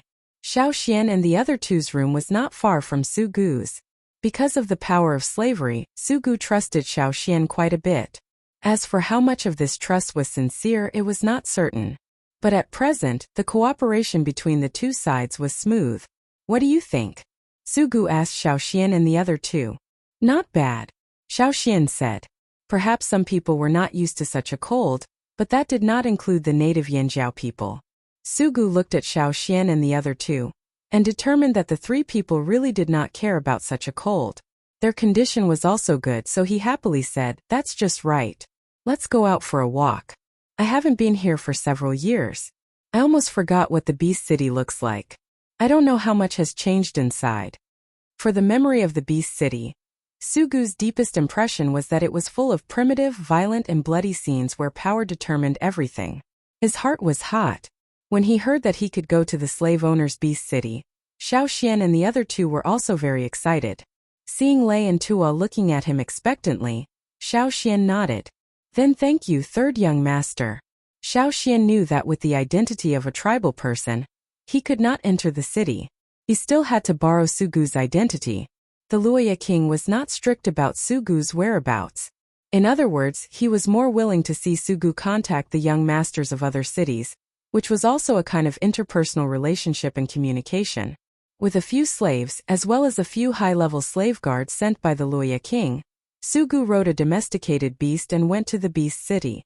In the world of slave owners, identity was a very important symbol. If they were slaves, they would be regarded as dust. Even some of the lower-status slave owners would not necessarily get much attention. For his partners, Su Gu still took care of them. He gave Xiaoxian and the other two a riding beast to ride. Here, camels were inconvenient, so they could only use fighting beasts. In any case, this also told others that these three people were not slaves. The Beast City was not far from the stronghold of Luoya City. After their identity was verified at the city gate, the guards outside the walls of the Beast City did not pay much attention. Who are the guards in the city? Xiaoxian asked. Most of them are people from the three cities of Rock Tomb, Fire Hill, and Snowfield. These are the three major cities in the desert, and the Beast City was also built by them. Su Gu said. Xiaoxian had long learned about the three authoritative cities in this desert from the information provided by Su Gu. The surrounding atmosphere was already a lot more complicated. Xiaoxian did not ask more, and paid attention to the surrounding situation. In the middle of the city there was a high field like a giant beast entrenched there. It was also the symbol of the city, the Colosseum. However, that place would only be opened when the kings of each city were involved. The other slave owners would not open it for small fights. There was a bloody smell in the air. Some were fresh blood while some were more old. Perhaps this was the smell of the city. Taking a deep breath, Su Gu sighed, "It's really nostalgic." At this moment, several figures rushed past Xiaoxian's group, and the slaves on the edge were almost kicked. Xiaoxian noticed that those people were riding a kind of gerbil that was taller than a person. They moved forward quickly, but he did not know which city they were from. "Quick! The people of Rock Tomb and Fire Hill are fighting." Some of those people shouted. "Wait, I'll go too." There were people following behind. Su Gu was still angry because of the behavior of those people. When he heard this, he immediately threw away his anger. Let's go and see." Su Gu looked forward to it. You're tuning into the Li Mei's Wuxia Whispers YouTube channel. We're so grateful for your support, and don't forget to subscribe to join us on this incredible journey through captivating stories. Your generosity through donations truly makes a world of difference, as it's the primary source of revenue that allows me to expand and enhance this channel for you. Thank you from the bottom of my heart for being a part of this adventure.